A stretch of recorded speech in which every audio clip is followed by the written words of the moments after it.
እኔ ከኢትዮ 360 ሚዲያ ሀብታሙ አያሌውን በውስጥ አግኝቼ ረዥም ሰዓት አውርቼዋለሁ። ይሄ ነገር ትክክል አይደለም። ይሄ ጦርነት ቢነሳ በትግራይና በአማራ በተለይ የሚካሄደው ጦርነት ይሄ እንደዚያ ነው የሚደረገው። በህወሓት የፈጠረችው ትልቅ ነገር ስለነበረ መጥፎ ነገር ስለነበረ ጦርነቱ የሁለቱ አብዛኛው እንደዚያ ነው ሊሆን የሚችለው። ያ ደግሞ እንደ ቤተክርስቲያን እኛን ብትወስድ እኔን ብትጠይቀኝ ሁለቱም የቤተክርስቲያን የኦርቶዶክሳዊ ነው የሚያልቀው፣ ኦርቶዶክሳዊ ነው የሚጠፋው። ያ ደግሞ ኢትዮጵያና አማራንና ኦርቶዶክስን አከርካሪዋን ሰበርናት የሚለውን ሰውዬ ሐሳብ የሚያሳካ ነው ለኔ። በዚህ በኩል ትግራዋይ ሲሞት ኦርቶዶክስ ነው እየሞተ ያለው፣ በዚህ በኩል ደግሞ ኦርቶዶክስም አማራም ተብሎ የሚገደለውም ሰው ኦርቶዶክስ ነው። ይሄም ቢሆን ኢትዮጵያዊ ነው። ስለዚህ ሁለቱ አትራፊ አይደለንም፣ በፖለቲካም አናተርፍም፣ በሃይማኖትም አትራፊ አይደለንም። እባካችሁ ይህንን ነገር አቁሙ ብዬ እውነት ለመናገር አናግሬው በጣም እና የደወልኩበት ዋና ምክንያት አንዳንድ ብፁዓን አበው ሊቃነ ጳጳሳትን አባቶችን ይዘን በውስጥ ይሄ ጦርነት ይሄ ሚዲያ ላይ የሚደረገው ነገር መቆም አለበት፣ ወደ ጦርነት ህዝቡ እንዳይገባ የሚል ዓላማ ይዤ ቅስቀሳ አደረግኩኝ ማለት ነው። መጀመሪያ ሚዲያዎችን ለመያዝ ማለት ነው። እሺ አለኝ ሀብታሙ። ወደ አይ ቲንክ ወደ 40 ደቂቃ ወርቸዋለሁ።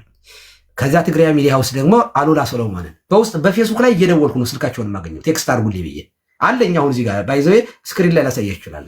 አሉላን ስጠይቀው ስልኩን ላከልኝ። ከአሉላ ጋር 45 ደቂቃ ምናምን አውርተናል። ተው ይሄ ነገር አደገኛ ነገር ነው፣ እባካችሁ እባካችሁ እና በውስጥ ሚዲያዎችን እናገናኛችሁና አባቶች እናውራችሁ ምናምን አልኩት። እውነት ለመናገር በህይወቴ ስለ አሉላ መጥፎ ነገር አውርቼ የማላውቀው አንደኛው ጥሩ ነገር ነበር ያለኝ። ጥሩ ነው፣ በጣም ደስ ይለኛል። ምን ያለኝ እግዚአብሔር ይስጠው። ሁለቱም በኋላ የሃይማኖት አባቶችን ማውራት ጀመርኩኝ።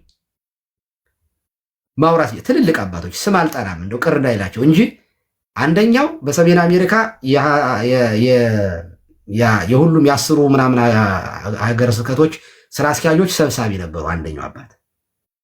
እኔ ደግሞ በ10 ሀገረ ስብከቶች በሰሜን አሜሪካ የስብከተ ወንጌል ጸሐፊ ነበሩ እና በየሳምንቱ ስብሰባ ነበረን 10 ሀገረ ስብከት እና ወደ 10 ብፁዓን ሊቃነ ጳጳሳት ያሉበት ነው። የጳጳሳቱና ስራ አስኪያጆቹ ስብከተ ወንጌል መምሪያዎቹ ነበር የምንገናኘው። እዚያ ላይ የመገናኘት እድል ስለነበረኝ እኔም እነዚያ ከስራ አስኪያጁ ጋር በውስጥ በደንብ አውርቻለሁ። የትግራይ ተወላጅ ናቸው ሰብሳቢው፣ በጠቅላይ ቤተ ክህነትም ስልጣን የነበራቸው ናቸው እና እንዲያውም ይሄ ነገር ትክክል አይደለም ብዬ ኢትዮ 360 አንተስ በዚህ በኩል ያሉትን አትናገራቸውም ወይ አሉኝ።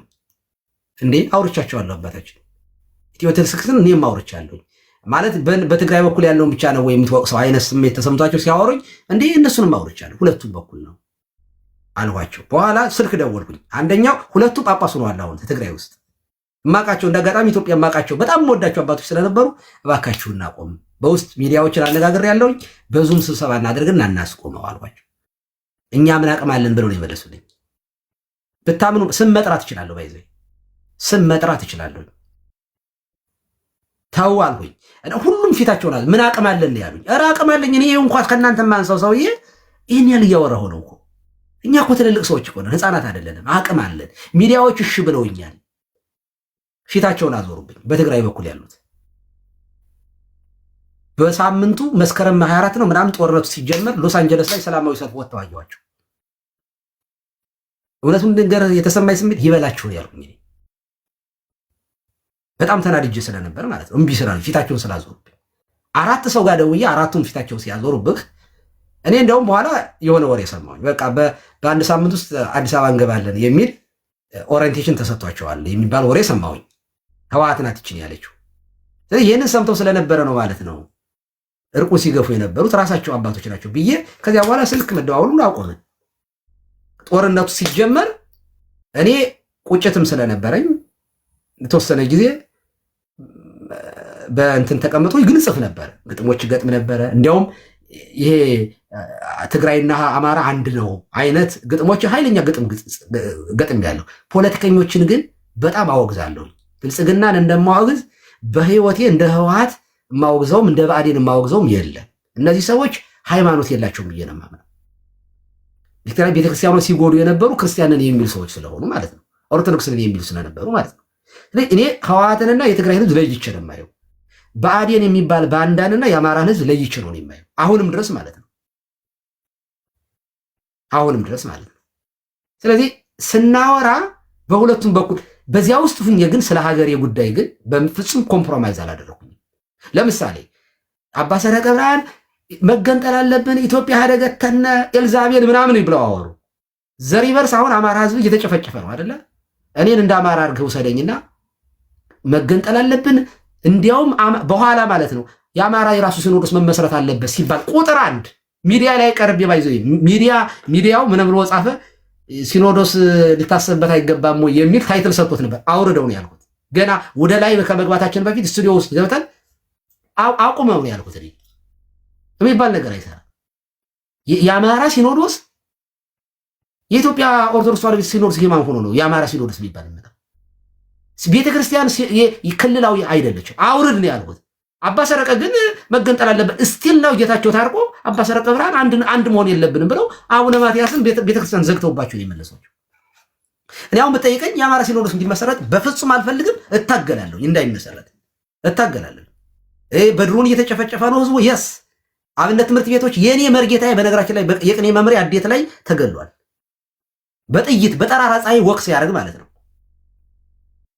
አብነት ትምህርት ቤት ማቃቸው ተማሪዎች ሞተዋል። እና እንዲህ ሆነው ግን የሲኖዶስ ግን ይመሰረት ግን አይደለም። ጎጃም ውስጥ የሆኑ መነኩሴዎች ቆብ ሲጭኑ ቁጥር አንድ የተቃወምኩት እኔ ነኝ። ቅባትነን ምናምን በሚል ማለት ነው። እንዲያውም ኮሚቴ ሁሉ አዋቅረን ገንዘብ ሁሉ አዋተን ቆባቸውን እንዲጥሉ ከአሜሪካ ድረስ ሰርተናል። ዶክመንት አለን ነው። ዝም ብለን ቲክቶክ ላይ መተን የምናወራ ሰዎች አይደለን። እውነት መናገር በጣም ኮንፊደንስ አለኝ፣ መረጃ አለኝ። ኦኬ ያንን ነው እያደረግን ያለ ነው። ክፍሎም መረዳት ያለብህ ይሄን ነው። ስለዚህ ፖለቲከኞች አይጠቅሙም። አሁን ለምሳሌ አቶ ተመስገን ጥሩነህ ኦርቶዶክሳዊ ነው፣ ዶክተር ደብረጽዮን ኦርቶዶክሳዊ ነው። ለቤተ ክርስቲያን ግን የሚጠቅም አንድ አጀንዳ የላቸው። ክፎች ናቸው እነዚህ ሰዎች። ሃይማኖት የላቸው፣ ፓጋን ናቸው። ሃይማኖታቸውን ሽጠው ህዝቡ ሃይማኖተኛ ነው። እኔ ከነዚህ ሰዎች ዶክተር አብይ አህመድ በ10 እጅ ይሻለኛል። ለምን? ቢያንስ በሃይማኖቱ ኮንፊደንስ አለው። አየህ እንትኖችን ፕሮቴስታንቶች ሰብስቦ ያነጋግራል። ተቋም አንድ እንዲሆኑ ይረዳቸዋል። እነ ዮናታን አክሊሉን ገንዘብ 25,000 ምናምን ዶላር አምጥቶ ይሸልማል። ለሃይማኖቱ አየህ ይህን ያህል ዋጋ ይከፍላል። ጥሩ ነው። በነገራችን ላይ እንዴ የእኛ ነገስታቶች እኮ ቤተክርስቲያን አክሱም ጽዮንን አሰርተዋል። ምን ችግር አለ? እኔ ሃይማኖቱን ማክበሩን እኔ ጠቅላይ ሚኒስትሩ እኔ አልቃወመው፣ አድናቂው ነኝ። ሚስታቸው መዝሙር ትዘምራለች። የፕሮቴስታንት በጣም ጎበዝ ናት። እንዴ ቤተ መንግስቱ ሳይወጣት እምነቷን ፕራክቲስ ማድረጓ ጀግና ናት። ኦርቶዶክሳዊን ውሰድ። ዲያቆኑ እንኳን ቤተ መንግስት ሲገባ ሰይጣን ነው የሚሆነው። እኔ በዚህ ልትኮራ አይገባም። ስለዚህ ሳጠቃልል ማለት ነው አማራ ክልል ውስጥ ያሉ ባለስልጣናት ባንዳ ናቸው። እኔ በጣም ይቅርታ አድርግልኝና የእውነቴን ነው። እዛ ፖለቲካ ነው ሲሰሩ የምታያቸው፣ ሃይማኖታቸውን ሲሰጉት ነው የምታያቸው። እኔ ማዳላት የለበትም። ኦርቶዶክስ የሆኑ ባለስልጣኑ ለሁሉ እኩል መሆን አለበት ብዬ አምናለሁ። ግን ሃይማኖትን ሽጠ ነው እንዴ? እየገደልክ እየጨፈጭፍክ ነው እንዴ? ግን እስመሰብ ለከዩ ሃይማኖት ያለብሳ ለክፋታቸው ግን ሃይማኖትን ሽፋን ሊያደርጉ ይችላሉ። ከዚህ አንጻር ነው መረዳት ያለበት ክፍሎ። አሁንም ተመሳሳይ የሆነ ጦርነት ውስጥ ወደዚያ የሚጠቁም ነገር እያየን ነው። ትክክል አይደለም። በጦርነት መካከል እነዚህ ሌቦቹ ከላይ ተቀምጠው እያጋደሉ ይኖሩ እንደሆን እንጂ በጦርነት ውስጥ አሸናፊ የለም። ህዝብ የእግዚአብሔር ስለሆነ እግዚአብሔር ከላይ ህዝቡን ራን ያደርገዋል፣ ይመራዋል። ደግሞ እግዚአብሔር ከተገፋ ጎን ቆሞ የሚያሸንፈው የተገፋ ህዝብ ነው ምንጊዜም። እኔ እንደዚያ ብዬ ነው በህዝብ ይድን ንጉስ በብዛ ሰራዊቱ ብዬ የማምን ነኝ። በህዝብ ብዛት የሚድን ንጉስ የለም። ጦርነት የህዝብ ብዛት ጉዳይ አይደለም፣ የፍትሃዊነት ጉዳይ ነው። እግዚአብሔር ደግሞ ይፋረዳል። እስራኤልን አጽም ሰብስቦ ነው አገር አድርጎ ዛሬ ያቆማት። 60 ምናምን ሰዎች ናቸው የዛሬ በ1947 አካባቢ ነው ተሰብስበው እስራኤል የምትባል ሌላ ሀያል ሀገር የፈጠሩት። 6 ሚሊዮን እስራኤላውያንን የሚጨፈጭፈው ሂትለር ክርስቲያን ነኝ የሚል ነበረ።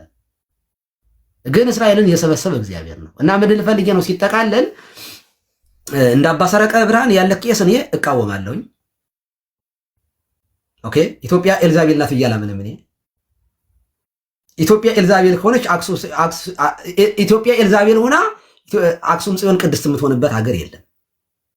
ላሊበላ ቅዱስ የሚባል ነገር የለም። መጀመሪያም ቅድስት ሀገር ናት ኢትዮጵያ ስንል ሙስሊም ስለሌለባት አይሁዳዊ ስለሌለባት አይደለም። ኢየሩሳሌም ቅድስት ሀገር የምንላት አይሁዳውያን ስለሌሉባት አይደለም። ቅድስት የሚለው ለማን ነው የሚሰጠው? እንዴት ነው ሲባል በበዛው መናገር ልማደ መጽሐፍ ነው። ኢትዮጵያ ታበጸዳዊ ሀበ እግዚአብሔር ሲባል በዚያ ዘመን ኢትዮጵያውያን በሙሉ እግዚአብሔርን የሚያመልኩ ነበሩ ማለት አይደለም። ኢትዮጵያ እጆቿን ወደ እግዚአብሔር ትዘጋለች ሲባል ስንት ጣዖት አምላኪ ዛፍ ቅቤ የሚቀባ ነበረ። ዛሬም አለ፣ ትናንትም ነበር። እና በዚህ አይነት መንገድ ተረዳው። በእኔ ላይ ግን በግል ሂስ ካለህ እየጎተትኩኝ ነው የማወጣው። ሰዎችንም ካስፈለገ ላይ ብዣቸው እመጣለሁ። እኔ የምችለውን አድርጌ ስለማመን ነው። ቴንኪው። ሰዎችንም ካስፈለገ ላይ ብዣቸው። እሺ። ስለዚህ ክፍሎም በዚህ አይነት መንገድ ተረዳው።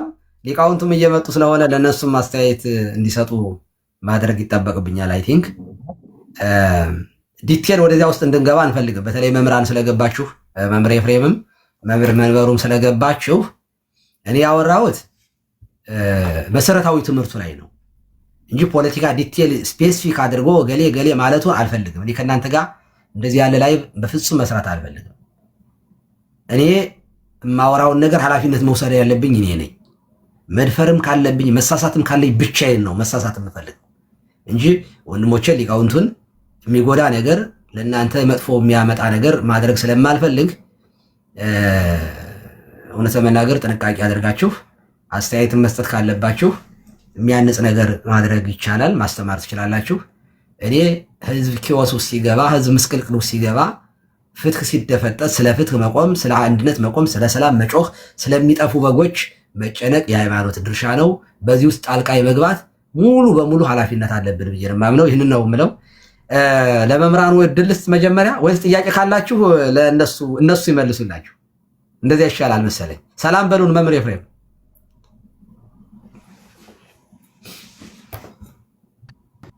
ጤና ይስጥልን። እንዴት አሉ? መላከ ገነት አባታችን ደህና ኖት ወይ? ሊቃውንት ደህና ይፍቱ ይማሰራል። እንዴት ሰነበቱልኝ? እግዚአብሔር ይፍታ፣ እግዚአብሔር ይባርክ። ደህና ነኝ መምህር። ደህና ኖት? ድምጼ ይቆራረጣል መሰለኝ አይደል? ደህና ነው። እያዳመጡ ነበረ? ደህና ይመስገን። እንኳን ቤትዎትን ከፈቱ ብለናል። ጠፍተውብናል።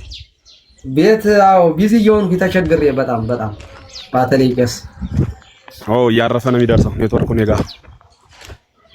እስኪ እንግዲያስ ኔትወርኮት ይቆራረጣል መምህር። እንዲሁ ሰላም ልለዎት ነው የገባው። ከገባው በኋላ ግን አንዳንድ ከሚነሱ ሀሳቦችና ኮመንቱንም ምናምን እየተመለከቱ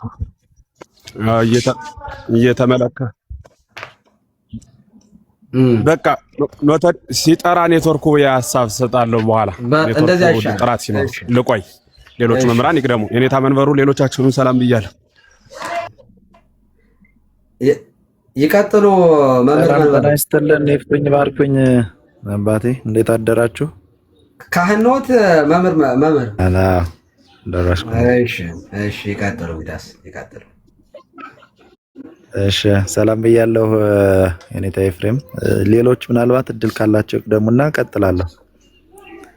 እሺ እንግዲያስ ጥያቄ ካላችሁ ፍሪደም ጥያቄ ይኖርሃል?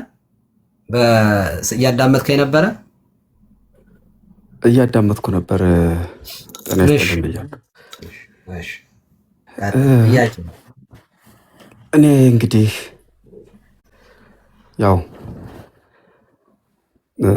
እምነቴ ኦርቶዶክስ ነው። ኦርቶዶክስ ተዋህዶ ነው።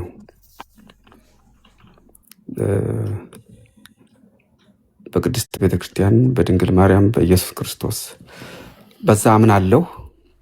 አሁን የአማራ ልጅ ነኝ። አማራ የሚደርስበትን ነገር ሙሉ ለሙሉ አወግዛለሁ። በቤተክርስቲያኑ ስመጣ እንግዲህ ያው የቃላት ግድፈት ይኖራል። እንግዲህ ለሱ ይቅርታ ይደረግልኝ ይላሉ።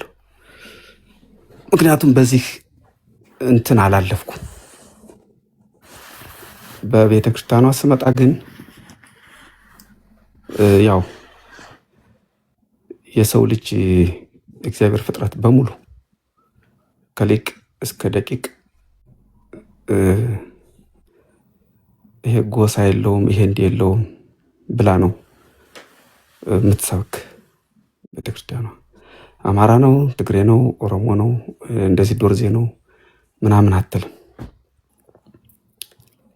በዛ ውስጥ ለምን ጣልቃ አንድ ብሔር ሲጎዳ እንደው አስተያየትን ብትሰጥ መግለጫን ብታወጣ ህዝቧ ተጎዳ፣ ህዝቡ የሀገሪቱ ህዝብ እንደዚህ የሆነ ነው የምትል ብሔር ተኮር አድርጋ አትናገርም። ግን እውነታው ይታወቃል። ቅድም ሲጠቅሱት ነበር 27 ዓመት ተባለ። 27 ዓመት ሲኖርም ዘሩ የመጣበት ነገድ እየተቆጠረ ሲገደል የነበረው አማራው ነው። እንግዲህ እኔ የዛው የብሔሩ ባልሆን ደስ ይለኝ ነበር፣ እውነት ለመናገር ሐቁን ለመመስከር ማለት ነው። እና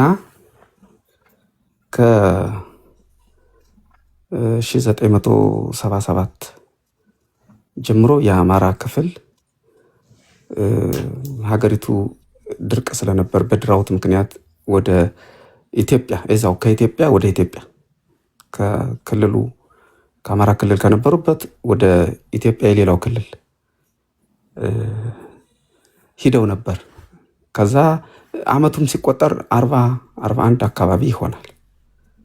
በዚህን ጊዜ ውስጥ ወልደው ቋንቋቸው አማርኛ ሳይሆን ሌላ ሆኖ እምነታቸውም ክርስቲያን ሳይሆኑ ሌላ ሆነው ሙስሊምም የነበሩ ሌላ ብቻ እንደዛ እንደሆነ እንደቀጠሉ ግን በቋንቋቸው እኩል የሚናገሩ እምነት እኩል ያላቸው የደም ማንነታቸው አማራ ስለሆነ ብቻ ከ40 ምናምን ዓመት ቆጥሮ እየተመረጠ የሚገደል ንብረቱ የሚዘረፍ የሚቃጠል ሆኖ የተገኘው አማራ ነውና እውነት ለመናገር ከመንግስት ጋር እንደው ዘር ነጥላችሁ ይሄ እየተገደለ ነው ባይሉ የእምነት አባቶች መንግስት የእምነትን አባት ኦኬ መንግስት ከእምነት ጣልቃ ባይገባ እንደገና እምነት ደግሞ ወደ ፖለቲካ ጣልቃ ባትገባ ግን በርቅ ምክንያት በተለያየ ምክንያት ከመንግስት ጋር ስብሰባ ያደርጋል የእምነት አባቶች ያደርጋሉና ይሄን ነገር እንዴት የአማራም ክፍል ተገደለ ብለው ባይናገሩ በኢትዮጵያ ያለው ሰላም መረጋጋት አለበት ብለው እንዴት መንግስት ላይ ተጽዕኖ አይፈጥሩም ሚል ጥያቄ አዘል እንትን ሐሳብ አቀርባለሁ።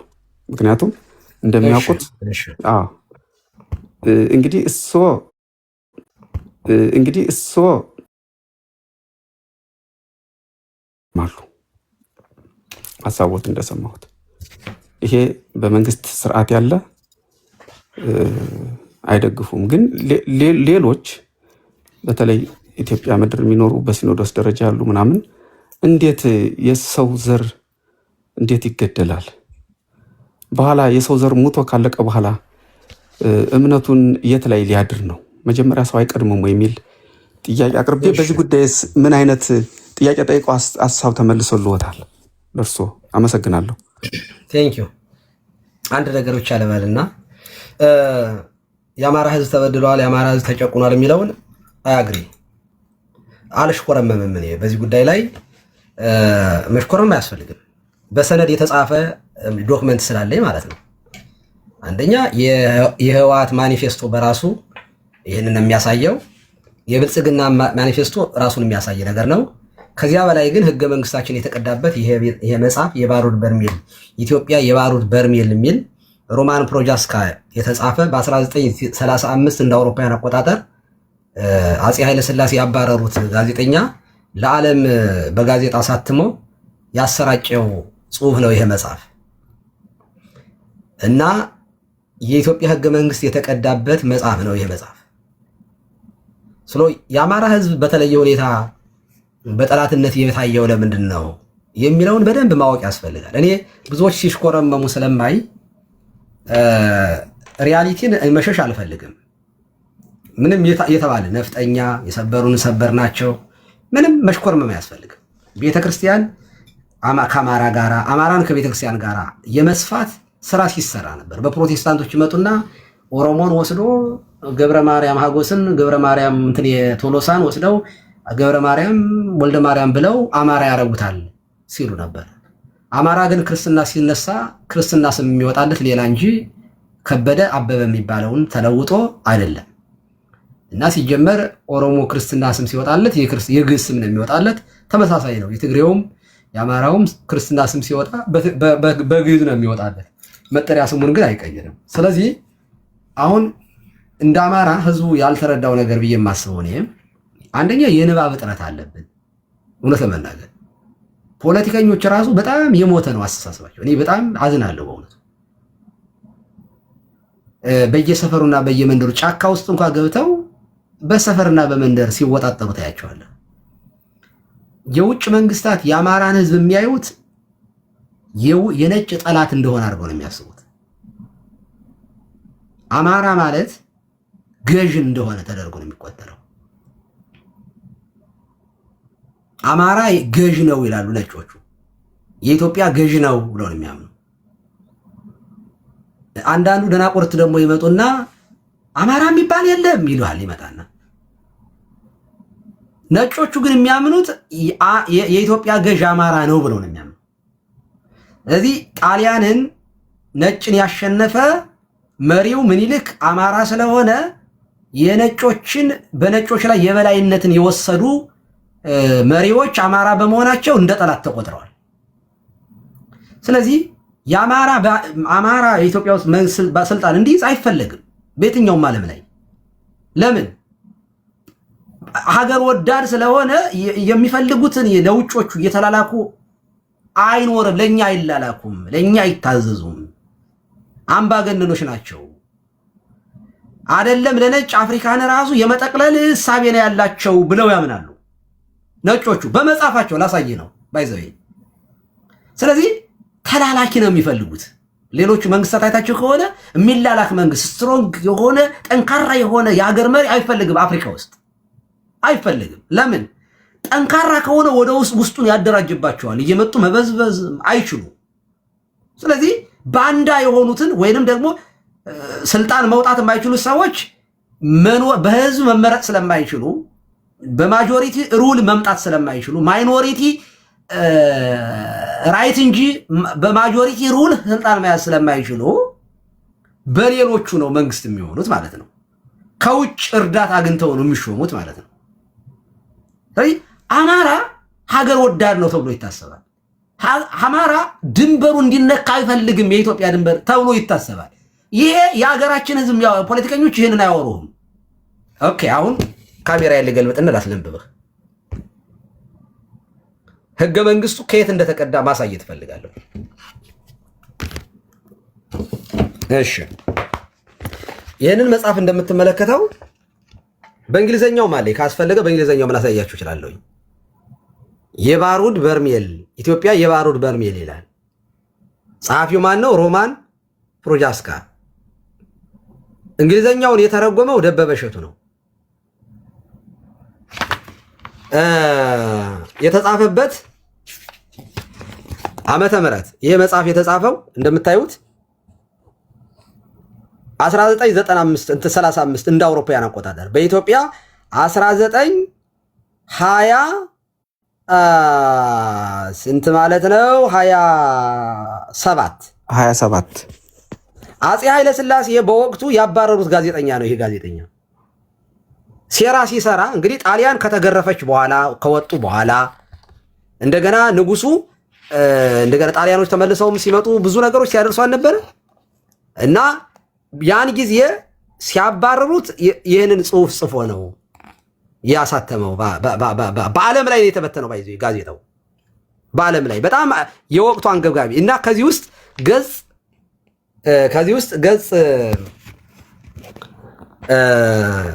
ገጽ ስንት ነው መሰለ? ገጽ 5 ላይ ይኸው ገጽ 5 ላይ የአፍሪካ ስጋት የሚል ርዕስ አለ። የአፍሪካ ስጋት በኢትዮጵያ መንግስት አስተዳደር ላይ ይላል። በኢትዮጵያ መንግስት አስተዳደር ላይ የሚታየው አሳዛኝ ጉድለት በሀገሪቱ የኢኮኖሚና የባህል እድገት ላይ እስካሁን ያሳደረው ተጽዕኖ ነው ይላል። እሺ ገዢው የአማራ ብሔር ታዩታላችሁ። ገዢው የአማራ ብሔር ለውጭ ኃይሎች ያለው ጥላቻ ማን? ገዢው የአማራ ብሔር ለውጭ ኃይሎች ያለው ጥላቻ ለሁሉም የውጭ መንግስታትና ዜጎቻቸው አሳሳቢ ሆኗል። ለውጭ ላሉት ነጮቹ በሙሉ የውጭ መንግስታት በሙሉ ነው የሚለው። የውጭ መንግስታት በሙሉ አሳሳቢ ነው። ማን? የአማራ ብሔር ገዢው የአማራ ብሔር ለውጭ ኃይሎች ያለው ጥላቻ። የአማራ ብሔር ነጭን የውጭ ኃይሎችን በሙሉ ምን ይላል? ይጠላል። ለምንድን ነው ይሄንን ያሉት? ተገርፈው ስለወጡ ነው። እና አቅፈን እንዲገዙ ልንፈቅድላቸው ኖሯል። እነሱን ጥላቻ ነው የሚሉት። እሱን ሲያባረሩት ይሄ ነገር ሲሰራ ነው ያባረሩት ይሄን ጋዜጠኛ። እና አሳሳቢ ሆኗል ይልና ከጊዜ ወደ ጊዜ የሚሰጠው ዋስትና እርስ በርሱ የሚቃረን ነው። በውጭ ሀገሮች በመታተም ላይ ያሉት ሀተታዎችና መግለጫዎች ሆን ተብለው የህብረተሰቡን አስተሳሰብ ለማዛባት የሚረጩ ናቸው። ምን የሚለው ነው?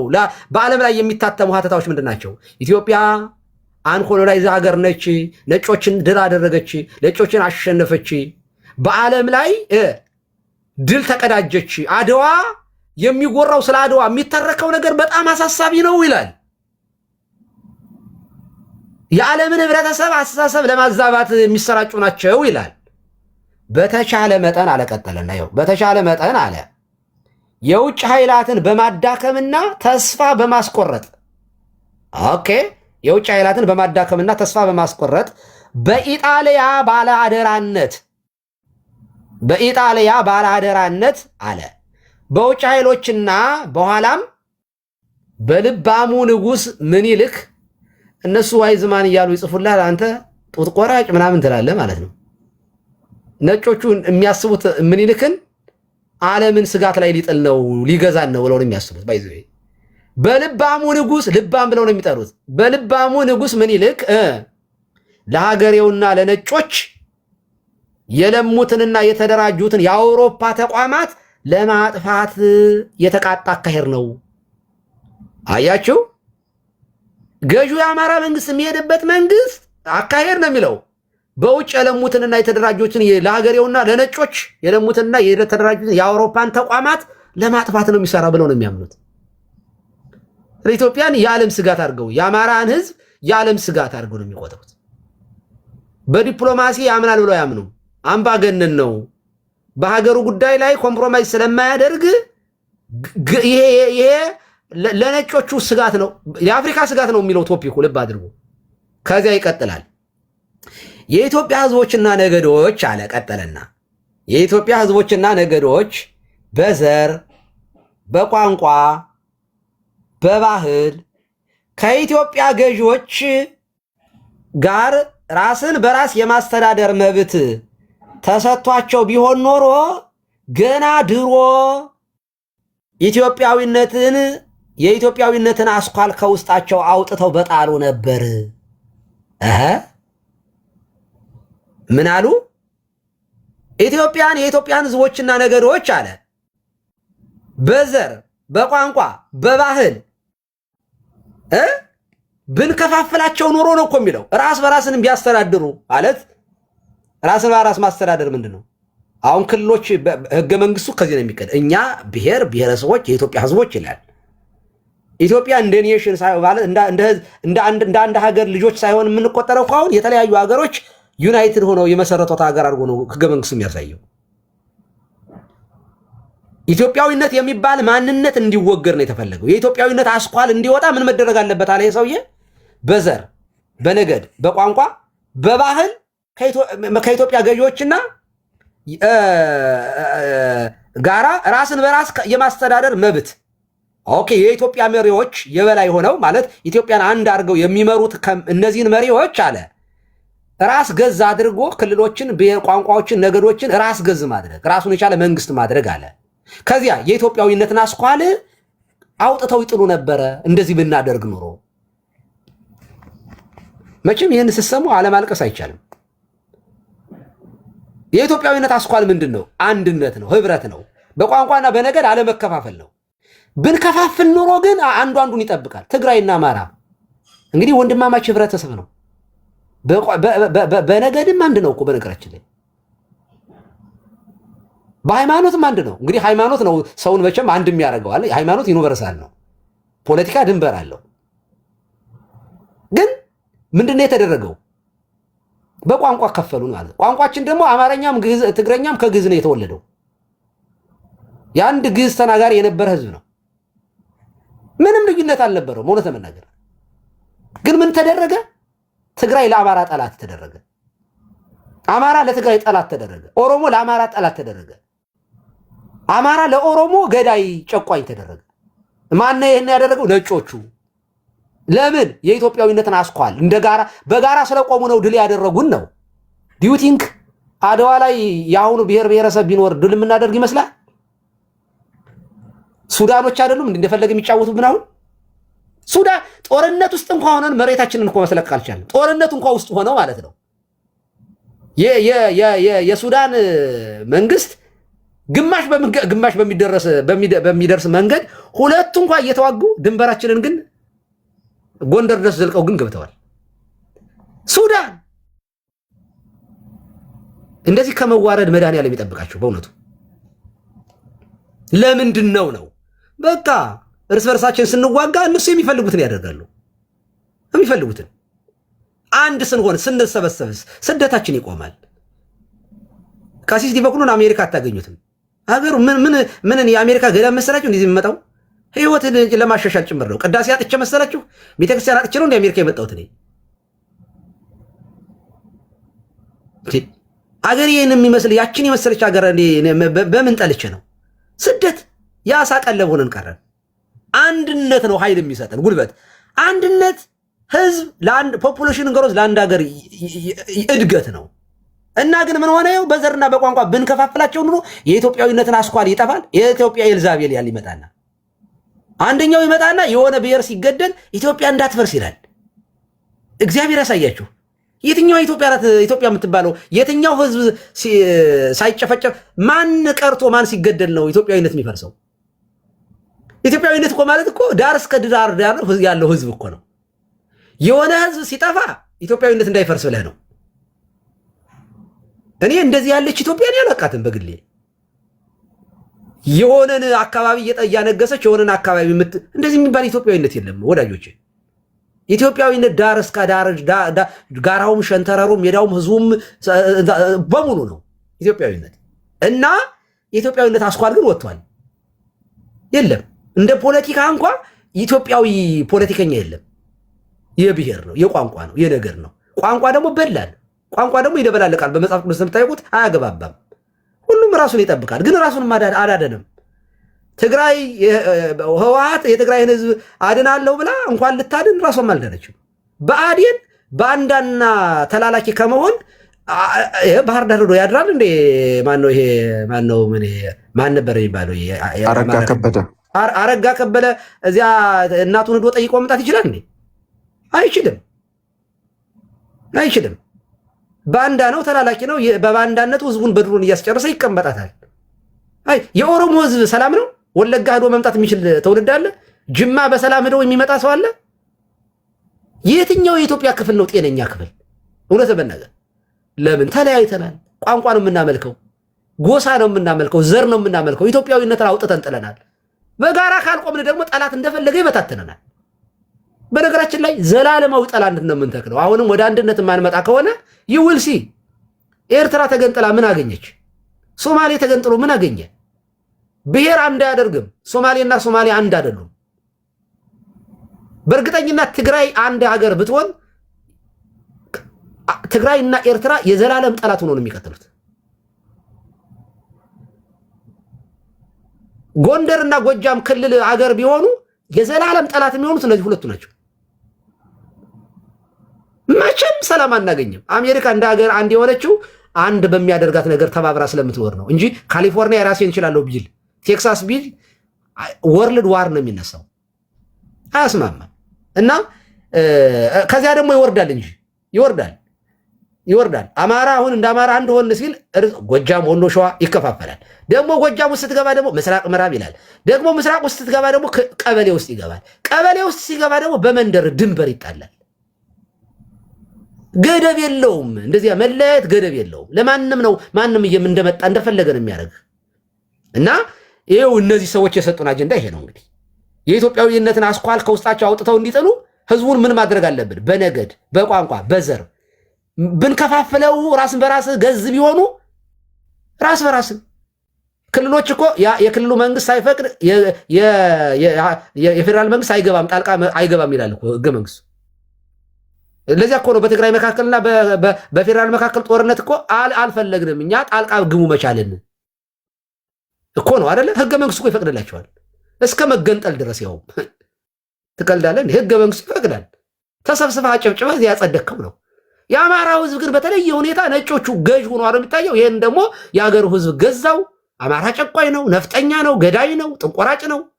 የነጩን አጀንዳ ወስደው እነዚህ ሰዎች ስልጣን ያዙ። ስለዚህ አማራ እንዲመጣ ራሱ ጠንክሮና ህዝቡ በራሱ ወይንም ኢትዮጵያውያን ነቅተው ራሳቸው ሁሉም ኢትዮጵያ አማራ ብቻ አይደለም ኢትዮጵያዊ ሁሉም እኩል ነው፣ በሀገሩ እኩል ነው። የለም አንዱ ኢትዮጵያዊ አንዱ የማይሆንበት ምንም። በግል ደግሞ እኔ ኢትዮጵያዊ ነኝ እያልክ የምትቆምበት ሀገር ደግሞ የለም። ሁሉም ኢትዮጵያ የኔ ናት ማለት አለበት። ወይም የፖለቲካ ፓርቲ ተመስርቶ ኢትዮጵያዊነት ያለው ፖለቲካ ይሄንን የዘርና የቋንቋ ፖለቲካ አቮይድ ማድረግ አለበት፣ በምርጫ ማሸነፍ አለበት። ትውልዱ ይሄንን ማወቅ መቻል አለበት። አይሆፕ ከጦርነት ተምሯል ብዬ አስባለሁ። ይቀጥልና ይላንበውና ልጨርስ፣ እናንተ አስተያየት እንሰጡ። ነገር ግን ይላል ይኸውላችሁ፣ ሁኔታው ግን አለ በቋንቋና በነገድ ለያየው የኢትዮጵያ ነገር ግን ከዚህ የተለየ ነው አለ።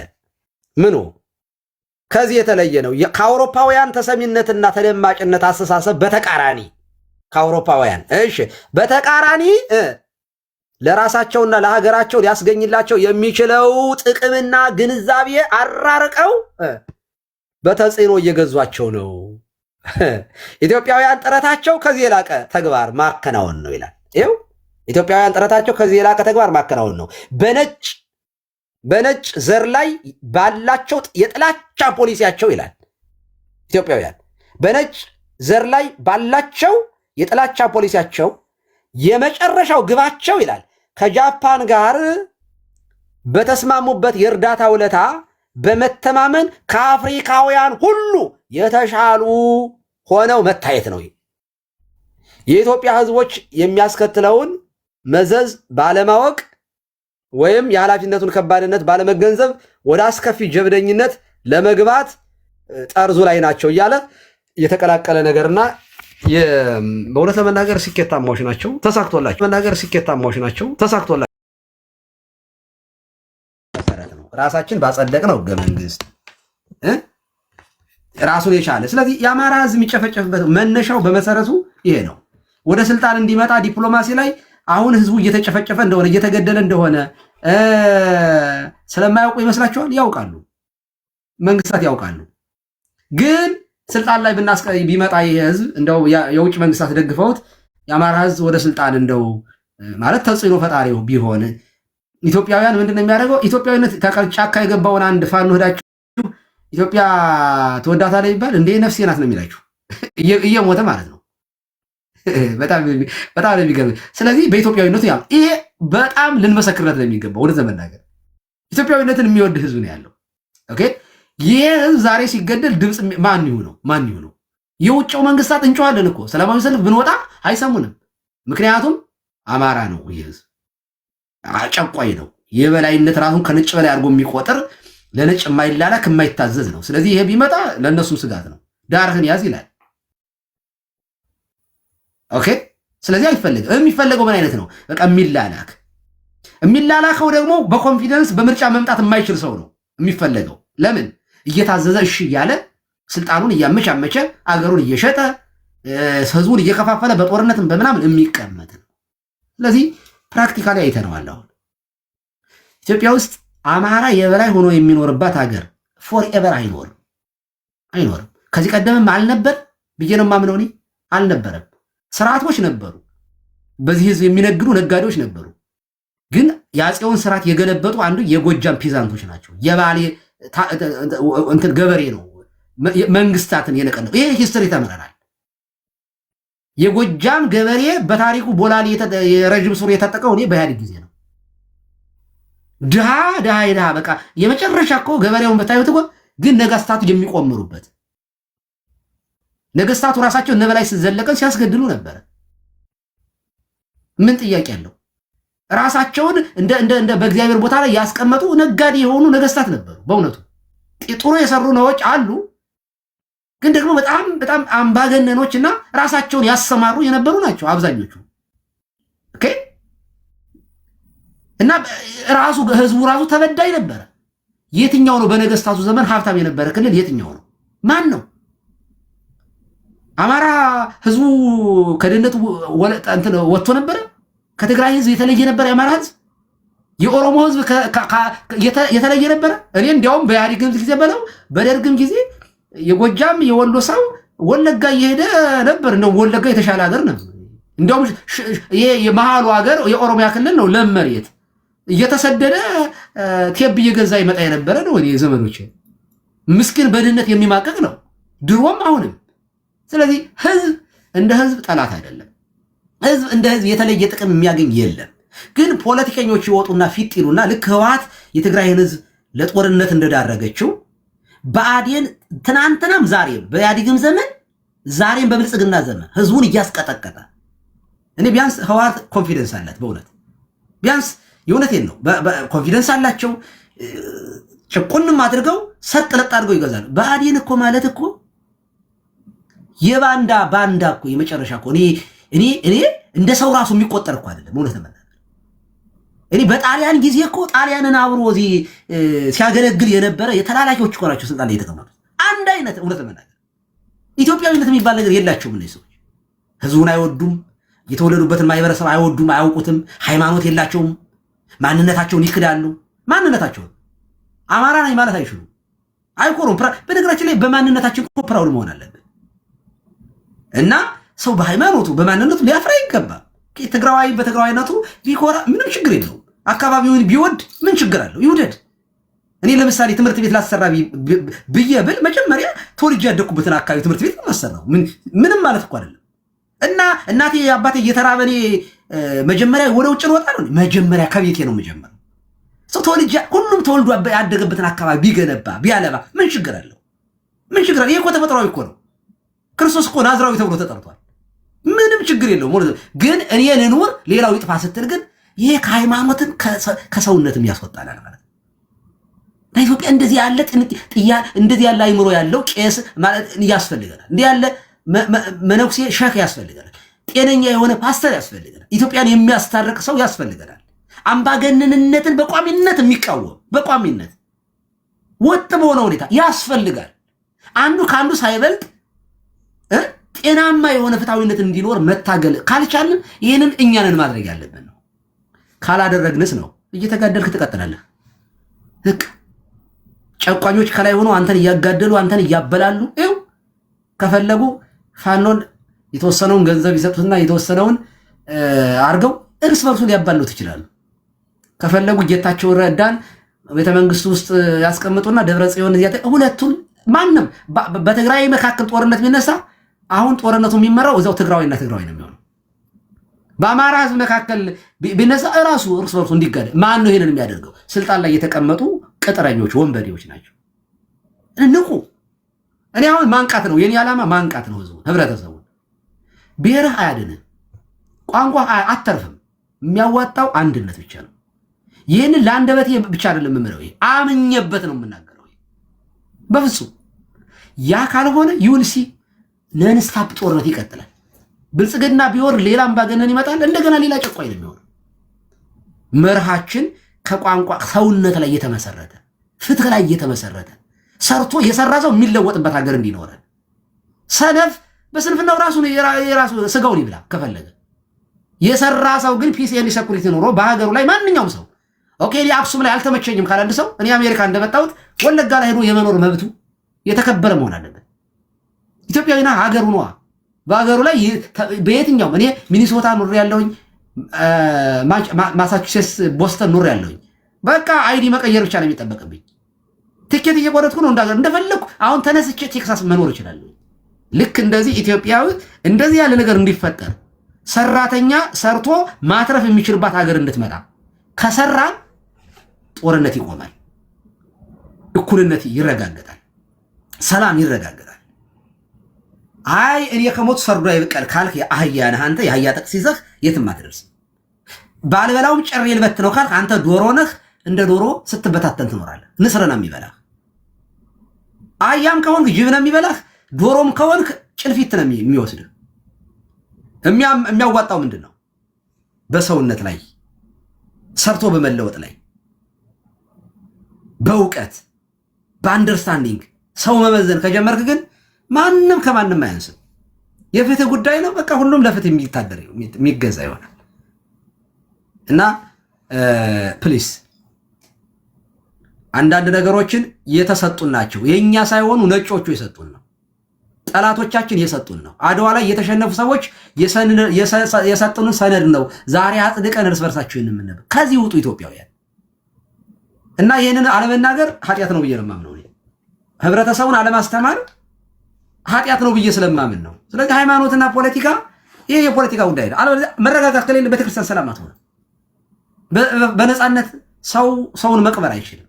በዶዘር በጄኖሳይድ እየተቀጠቀ ቤት እየተቃጠለ እስላምና ክርስቲያን በህብረት እየተቀበለ ተቀጥላለህ ማለት የትኛው ይሻላል? ኢትዮጵያውያን የትኛው ይሻላችኋል? እኔና ቤቴ እግዚአብሔርን እናመልካለን። እናንተ ግን የምታመልኩት ልመረጡ። አቅረብ ኩለ ከሳተ ወማይ ደይዴ ካበዘ ፈቀደ። ምርጫው በእጃችን ነው። በእኩልነት እናምናለን፣ በፍትሃዊነት እናምናለን፣ ሰርቶ በመለወጥ እናምናለን፣ በእውቀት እናምናለን፣ በኢትዮጵያዊነታችን እናምናለን። ይሄ አትራፊ ነው፣ የተፈተነ ነው፣ በዓለም ላይ የሚሰራ ነው፣ በዓለም ላይ የሰራ ነው። እሺ በቋንቋ ከተለያየንስ፣ በቋንቋ ከተከፋፈልንስ፣ በነገር ከሆነስ አንድም ሀገር ቆሞ የሄደ የለም። በዓለም ላይ አንድ እስኪ ሀገር ጥሩልኝ። ለሩዋንዳ አልጠቀመም፣ ለሱዳን አልጠቀመም፣ ለሶማሊያ አልጠቀመም፣ ለአሜሪካ አይጠቅምም። አስባችሁታል? አሜሪካ በብሔር ቢከፋፈል ምን እንደምትሆነ ሲኦል ነው የምትሆነው። ሲኦል በቋንቋ ሲኦል ነው የምትሆነው። የዓለም ሲኦል ነው የምትሆነው። ምክንያቱም ብዙ ቋንቋ ነው ያለው እና ቋንቋ ደግሞ ምንም ማለት አይደለም እኮ በጣም አይውሽ እኔ ሁሉንም ብችል ቢሆን ምንም ችግር የለው። ሰው ከቋንቋ በላይ ስለሆነ ማለት ነው። ይሄ እንዲመጣ ጸልዩ፣ ይሄ እንዲመጣ ታገሉ። ጽንፈኛ ዘረኞችን አውግዙ። ከየትኛውም ብሔር ይሁን አማራ ለዘላለም ይኖር የሚለው ሰውዬ አማራን ግን ሲበዘብስ ታይዋለህ። እኔ ጫካ ውስጥ ገብቶ አንድ አለመሆን አስባችሁታል? በድሮን እየተመታ አንድ የማይሆን በብሔር የሚያስብ ማለት በአካባቢ ጎጃም፣ ጎንደር፣ ሸዋ፣ ወሎ እያለ የሚያስብ ደግሞ ከዚያ ደግሞ ምስራቅ ምዕራብ እያለ የሚያስብ ለመሞት ወጥቶ እኮ ነው። ሰው ለመሞት ወጥቶ አንድ አይሆንም። 4 ኪሎ ለመግባት እኮ ዋጋ መክፈል አለብህ። የሞት ዋጋ እንዴ! ወያኔ እኮ ከዛ ከጫካ ወጣ 4 ኪሎ ለመግባት እኮ ስንቱ ተሰውቷል እንዴ! ማንም ዝም ብሎ እንዴ! ኦዲድ እኮ ስልጣን ላይ ለመውጣት እኮ እንትንን በቀላሉ እንትንን ማሰብ እንትን እኮ ነው። ይሄ ማን እሬቻን ማሰብ እኮ በቃ በትንሹ ስንቶች እኮ ተጨፍጭፈዋል እኮ። አንተ ለመሞት ወጥተህ በሰፈር ቋንቋ ገና ለመሞት ገና ጠቅላይ ሚኒስትር አትሆን ትሁን ጀነራል ትሁን ባላወቀው ነገር ትጣላለህ እንዴ? በጣም ወራዳነት ነው። ህዝብን በድሮን እያስለበደህ በሰፈር በመንደር በጣም ነው የማዝነው እኔ በእውነት። ይሄ እርግማን ነው። ከገዢዎቹ ከገዳዮቹ በላይ ገዳይነት ነው ይሄ በእውነት። ህዝብ ነፃ የሚወጣው ህዝብ ይትረፍ እኔ ልሙትና ህዝብ ላድን የሚል ሰው ሁሌም አሸናፊ ነው። ይሞታል እሱ አዎ፣ ግን ትውልዱ ይድናል። እንደዚያ ነው እንደዚያ ነው። ሁሌ ህዝብን ነፃ ማውጣት የሚፈልግ ሰው መሞት አለበት። ይህን ነው ማለት እንፈልግ። እኔ አልተናገርኩም ቀሲስዬ። እስካሁን ከፍሪደም ቀድሜ ነበር የገባሁት። ያው ፍሪደም ጓደኛ ነው። ግድ የለም ትራምፕ ጋር ሁሉ ነገር አለ። የሀገር ውስጥ ፖለቲካ ስለሆነ ትራምፕ ኢንተርናሽናል ጂኦፖለቲክስ ነው። እሺ በጣም እንደዚህ ነው ደፈር ብሎ መናገር። አባታችን እንዴት መሰለዎት? እኔ ሰማዎታለሁ። በጣም ነው ክብር ያለኝ በጣም ነው ክብር ያለኝ። እንደውም መንጋውን በሞኖፖል እኛ እንቆጣጠረው፣ ሌላችሁ ከቤተ ክርስቲያን ውጡ የማለት ያህል ነው። በጣም ፈሪ ናቸው። ስትነግራቸው ሙሉ ላይቭ ከፍተው ስለራሳቸው ሰብና ግንባታ ዲፌንድ ለማድረግ 24/7 የሚተጉ የራሳቸውን እንትን አስጠባቂ ፍልስፍና አያስፈልግም የሚሉ እንግዲህ ተመልከት የአርስቶትል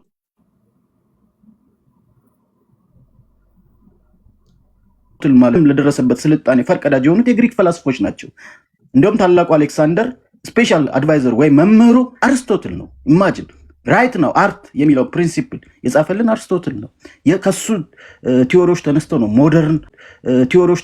ሞደርን ቲዎሪዎች ቢውልድ ያደረጉት።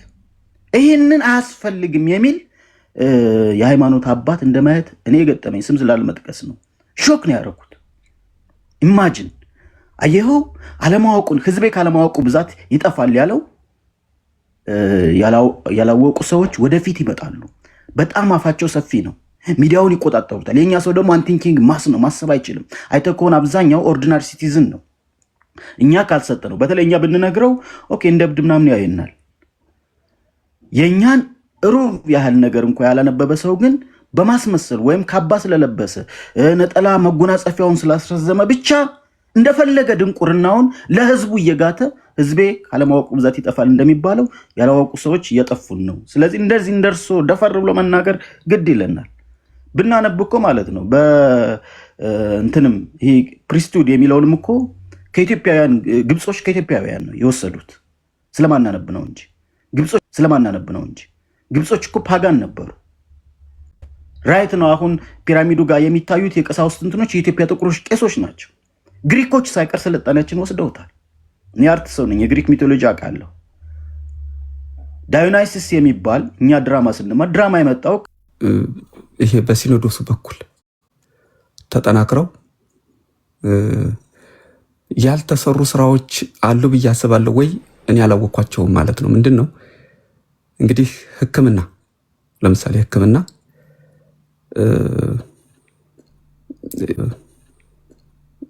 የኢትዮጵያን ቤተክርስቲያን የሚያክል ያው በስች በምድሯ የለም ብዬ አስባለሁ። ምክንያቱም ብዙ እጾች ይታወቃሉ፣ ብዙ ተማሪዎች፣ ብዙ ምሁራን፣ ብዙ አባቶች አሉ። ያን ግን ዘመናዊ አድርጎ ማስቀጠሉ ቤተክርስቲያኗ ምን ላይ ናት? የሶስት ምልከታ ምን ይመስላል? አንደኛው። ሁለተኛው ይሄ የሚዲያውን በኩል እንግዲህ ብዙም እኔ ሐሳቡ ላይ መለከተኝ ይችላል። በጣም ብዙ ክርስቲያን እናቶች ቅርታ በጣም ስልክ ገብቶብኝ ነው። በጣም ብዙ ክርስቲያን እናቶች 5-6 ልጅ ይዘው ጉልት የሚቸረችሩ በችግር ያሉ ምናምን ይኖራሉ። እነሱን አሰባስቦ ሊረዱ ይችላሉ አላቀም፣ ግን እነሱን መርዳት ነው የሚሻል። እዚህ ላይ መጥቶ የኔ እምነት ይበልጣል የአንተ እምነት እንደዚህ ነው ማለቱ ነው የሚሻል የምትለውን በዛ ያለዎትን ምልከታ ቢነግሩን የሚል ነው። ሁለቱ ጥያቄዎች በተለይ የሕክምናውን በኩል በደንብ ቢሄዱባት ደስ ይላል ማለት ነው። አመሰግናለሁ። እሺ እኔ ሕክምናውን ደግሞ ብዙ አልሄድበትም። ለምን ቅንጦት ነው። አሁን በሷ እንደዚህ ያለ ወሬ ማውራት በራሱ ቅንጦት ነው እየለማም ነው። እና ለመማር ለመፈላሰፍ ለመመራመር ምን ያስፈልጋል? ሰላም ያስፈልጋል። መጀመሪያ የመቀመጫ ያለ እንዳለችው ነው። አሁን ላይ በቃ የሆነ ስቴብል የሆነ ስራ ለመስራት የምንችልበት ላይ አይደለንም ያለ ነው። አሁን ፈጥነን ህዝባችንን ከዚህ ጦርነት የምናወጣበት የሆነ ነገር የተረጋገጠ ኖሮ ምርምር የምናደርግባቸው እንደዚህ ብትመራመር እዚያ አንድ ሄደህ እጽዋት ስትቆፍር ያገኘ አንዱ በጥይት ይገድልሃል። ስለዚህ እንደ ጀነራል የሆነ ነገር እጽዋትን መቀመም ምናምን እንደዚህ ያሉት ነገሮች ኃጢአት ነው ወይ ምናምን ከሆነ ጥያቄው ኃጢአት አይደለም። ኃጢአትም ይሆናል የማይሆናል። ስር የምትበጥስ ከሆነ ይሄ ሰውን ለመግደል፣ ሰውን ለመጣል፣ ሰውን ለመርዝ ለመመረዝ፣ ሰውን መተት ለማድረግ ከሆነ የተወገዘ ነው፣ ሰይጣናዊ ነው። በአንጻሩ ደግሞ ኬሚስትሪ ከሆነ ግን ኃጢአት አይደለም።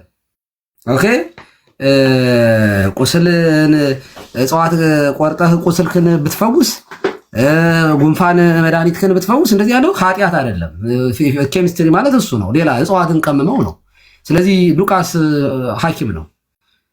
ሐኪም ደግሞ የሆነው እንዳሁኑ ጊዜ ሐኪም ሳይሆን እጽዋትን መቀመም። እግዚአብሔር እንደዚህ ያሉትን ነገር እግዚአብሔር ሶስት እጽዋትን አብቅለዋል።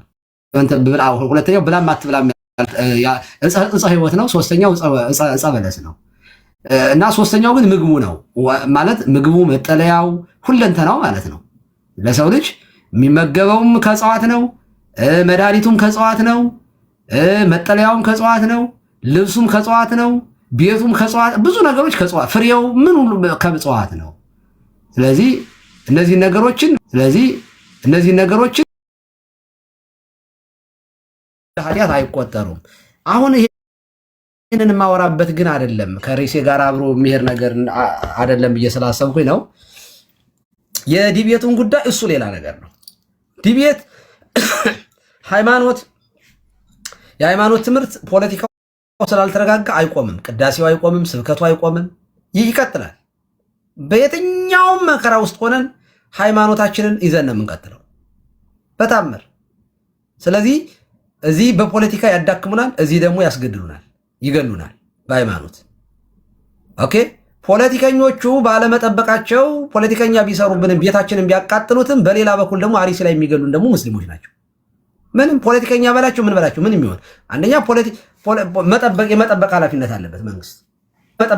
አለበት መንግስት።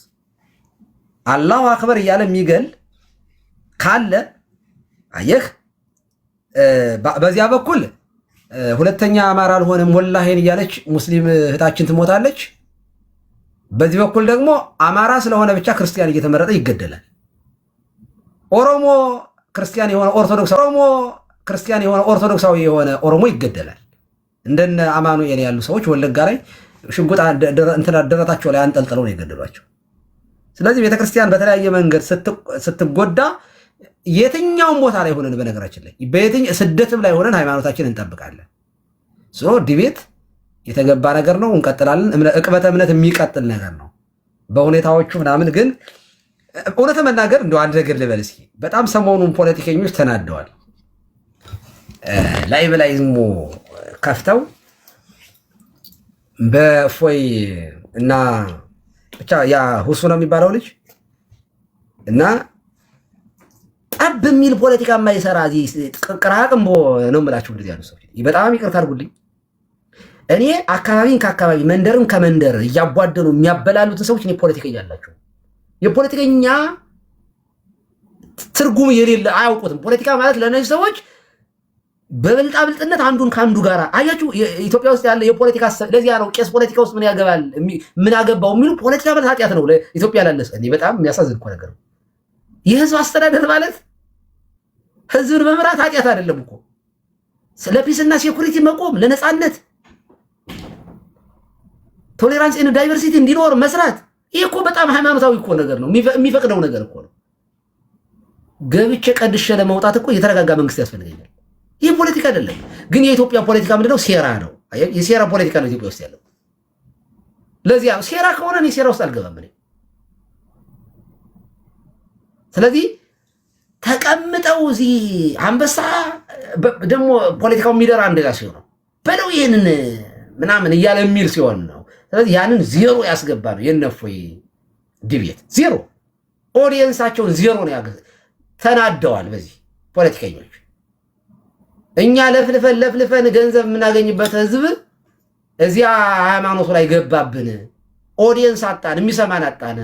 160 ሰው ነው እኛን የሚያይን። እንዴት 160 ሺህ ሰው ላይ በላይ ይከታተላል? እግዚአብሔር ያሳያችሁ።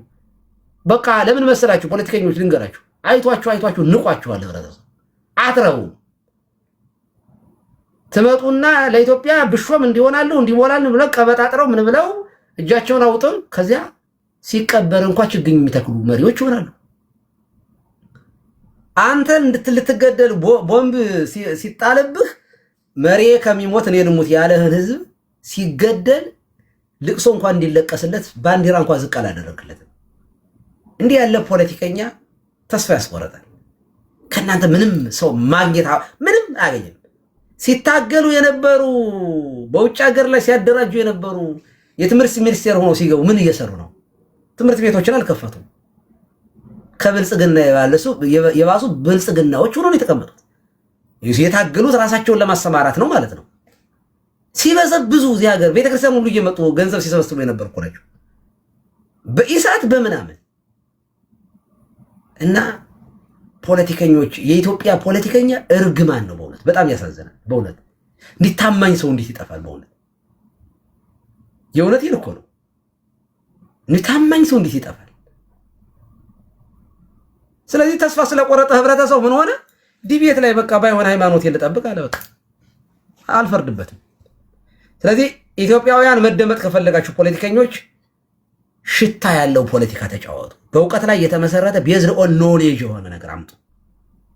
በእውቀት ላይ አውሩ፣ በጥበብ ላይ አውሩ፣ ሰርቶ በመለወጥ ላይ አውሩ፣ ሰውነት ላይ ስሩ።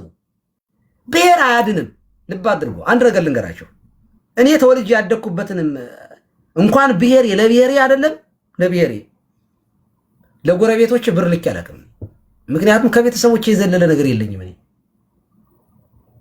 ጎረቤቶች ሲሞቱ አብረው ያሳደጉኝ ንፍሮ እየሰጡ ዳቦ እየሰጡ ያሳደጉኝ ጎረቤቶች ሲሞቱ ቀብሬያቸው አላቅም።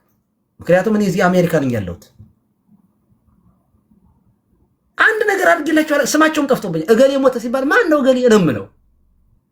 የዛው ተወልጄ ያደኩበትን ነው የምለው። እንኳን ብሔርማ ከፍ ያለ ነገር እኮ ነው። እና እኔ ከትግራይ ህዝብ የአማራ ህዝብ በምንድን ነው እንደ ህዝብ ሊቀርበኝ የሚችለው? በምንድን ነው የአማራ ህዝብ ከኦሮሞ ህዝብ ሊበልጥብኝ የሚችለው? በምን ሂሳብ ነው? አሁን እስኪ ካልኩሌሽን ስጡኝ። በምን ምን አድርጌለታለሁ? ለዚህ ህዝብ ትምህርት ቤት ሰርቼለታለሁ? ሆስፒታል ገንብቼለታለሁ? ምንም አላደረኩለትም። ያለ ብሔር የለምን አንድ ነገር አድርጌ አላውቅም። የማደርገው ለቤተሰቦቼ ነው፣ ለወንድሞቼ፣ ለእናት ለአባቶቼ ነው የማደርገው አይደለም።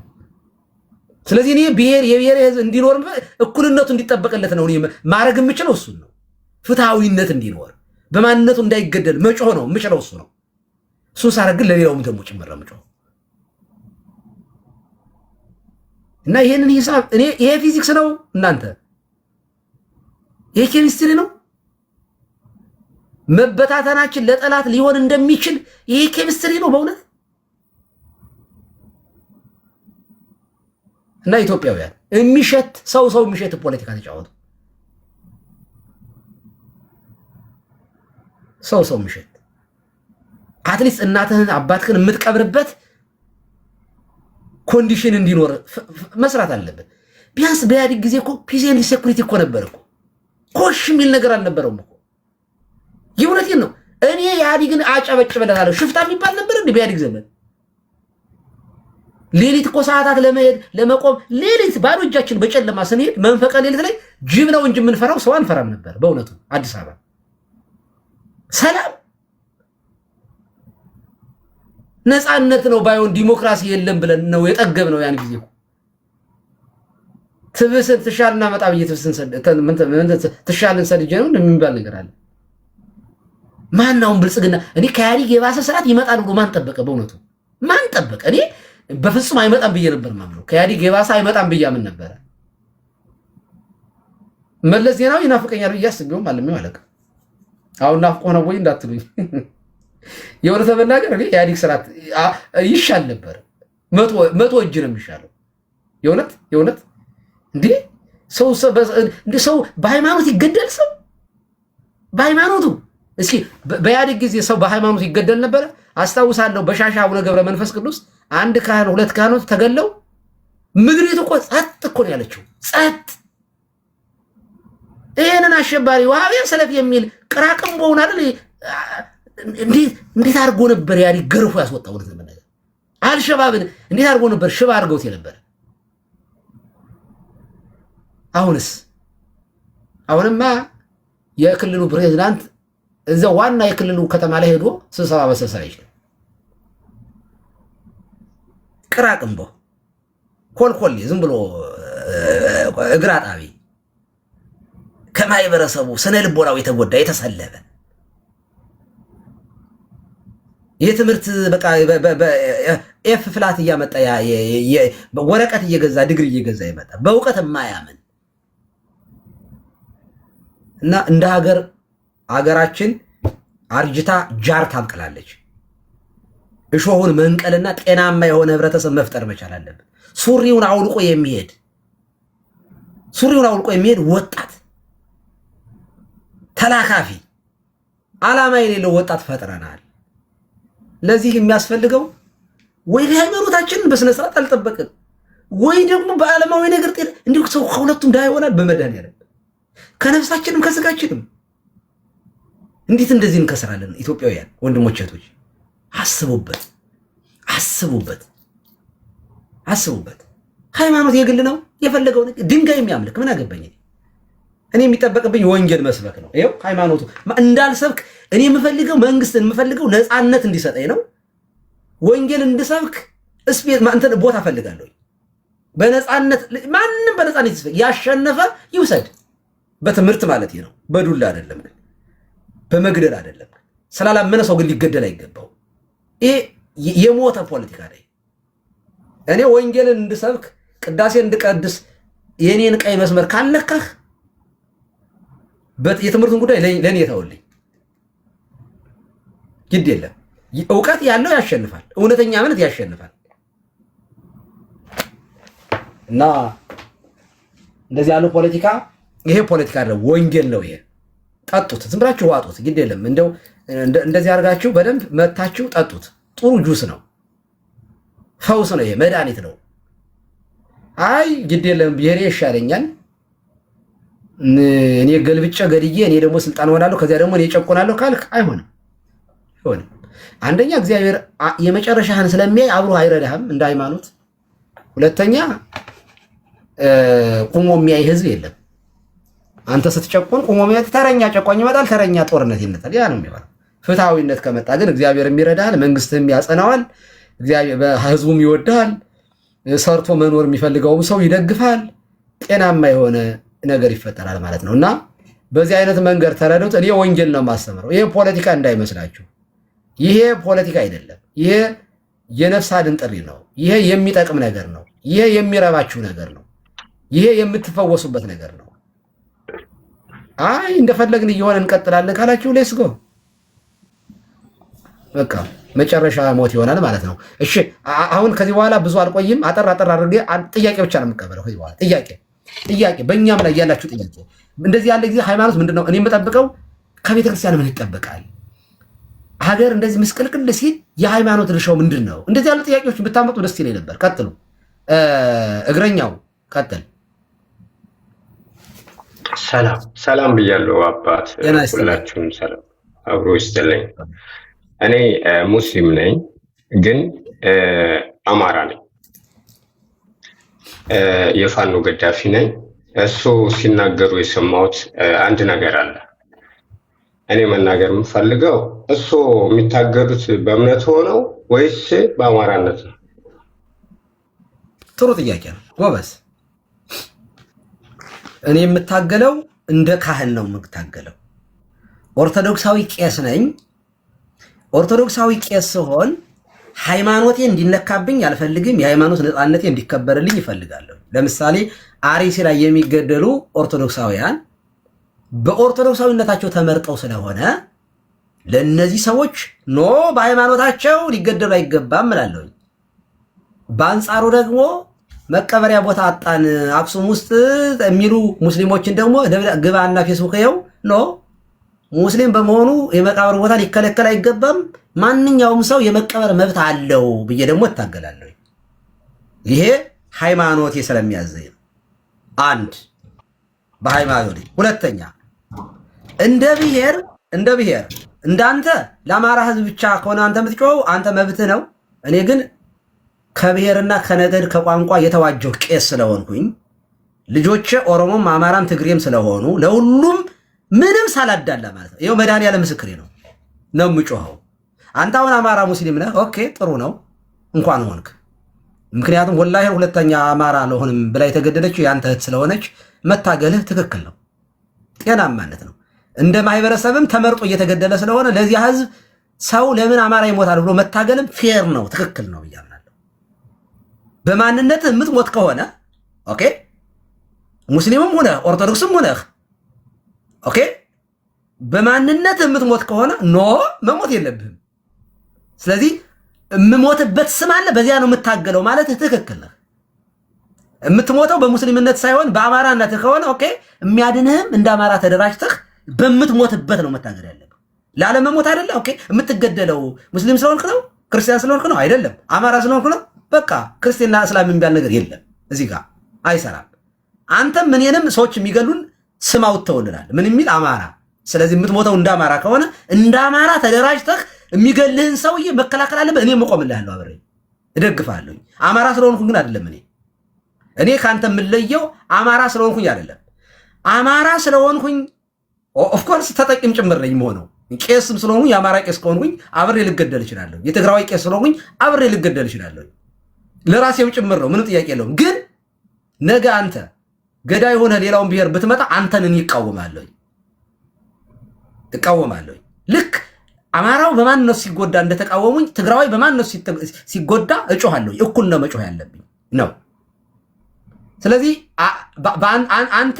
አንተ በምታገልበት መንገድ ላይሆን ይችላል። ኦኬ እኔ ያንን ምንድነው አንተ ታውቃለህ። አይ እኔ እኮ አማራ ስለሆንኩኝ ነው አማራ በመገደል ነው እንጂ በአማራነት የምታገለው እኮ ሌላው ሰው ቢሞት እኮ ዝም አልልም ልትለኝ ትችላለህ። ጥሩ ነው፣ እንደዚያ ከሆነ ጥሩ ነው፣ በጣም ጥሩ ነገር ነው።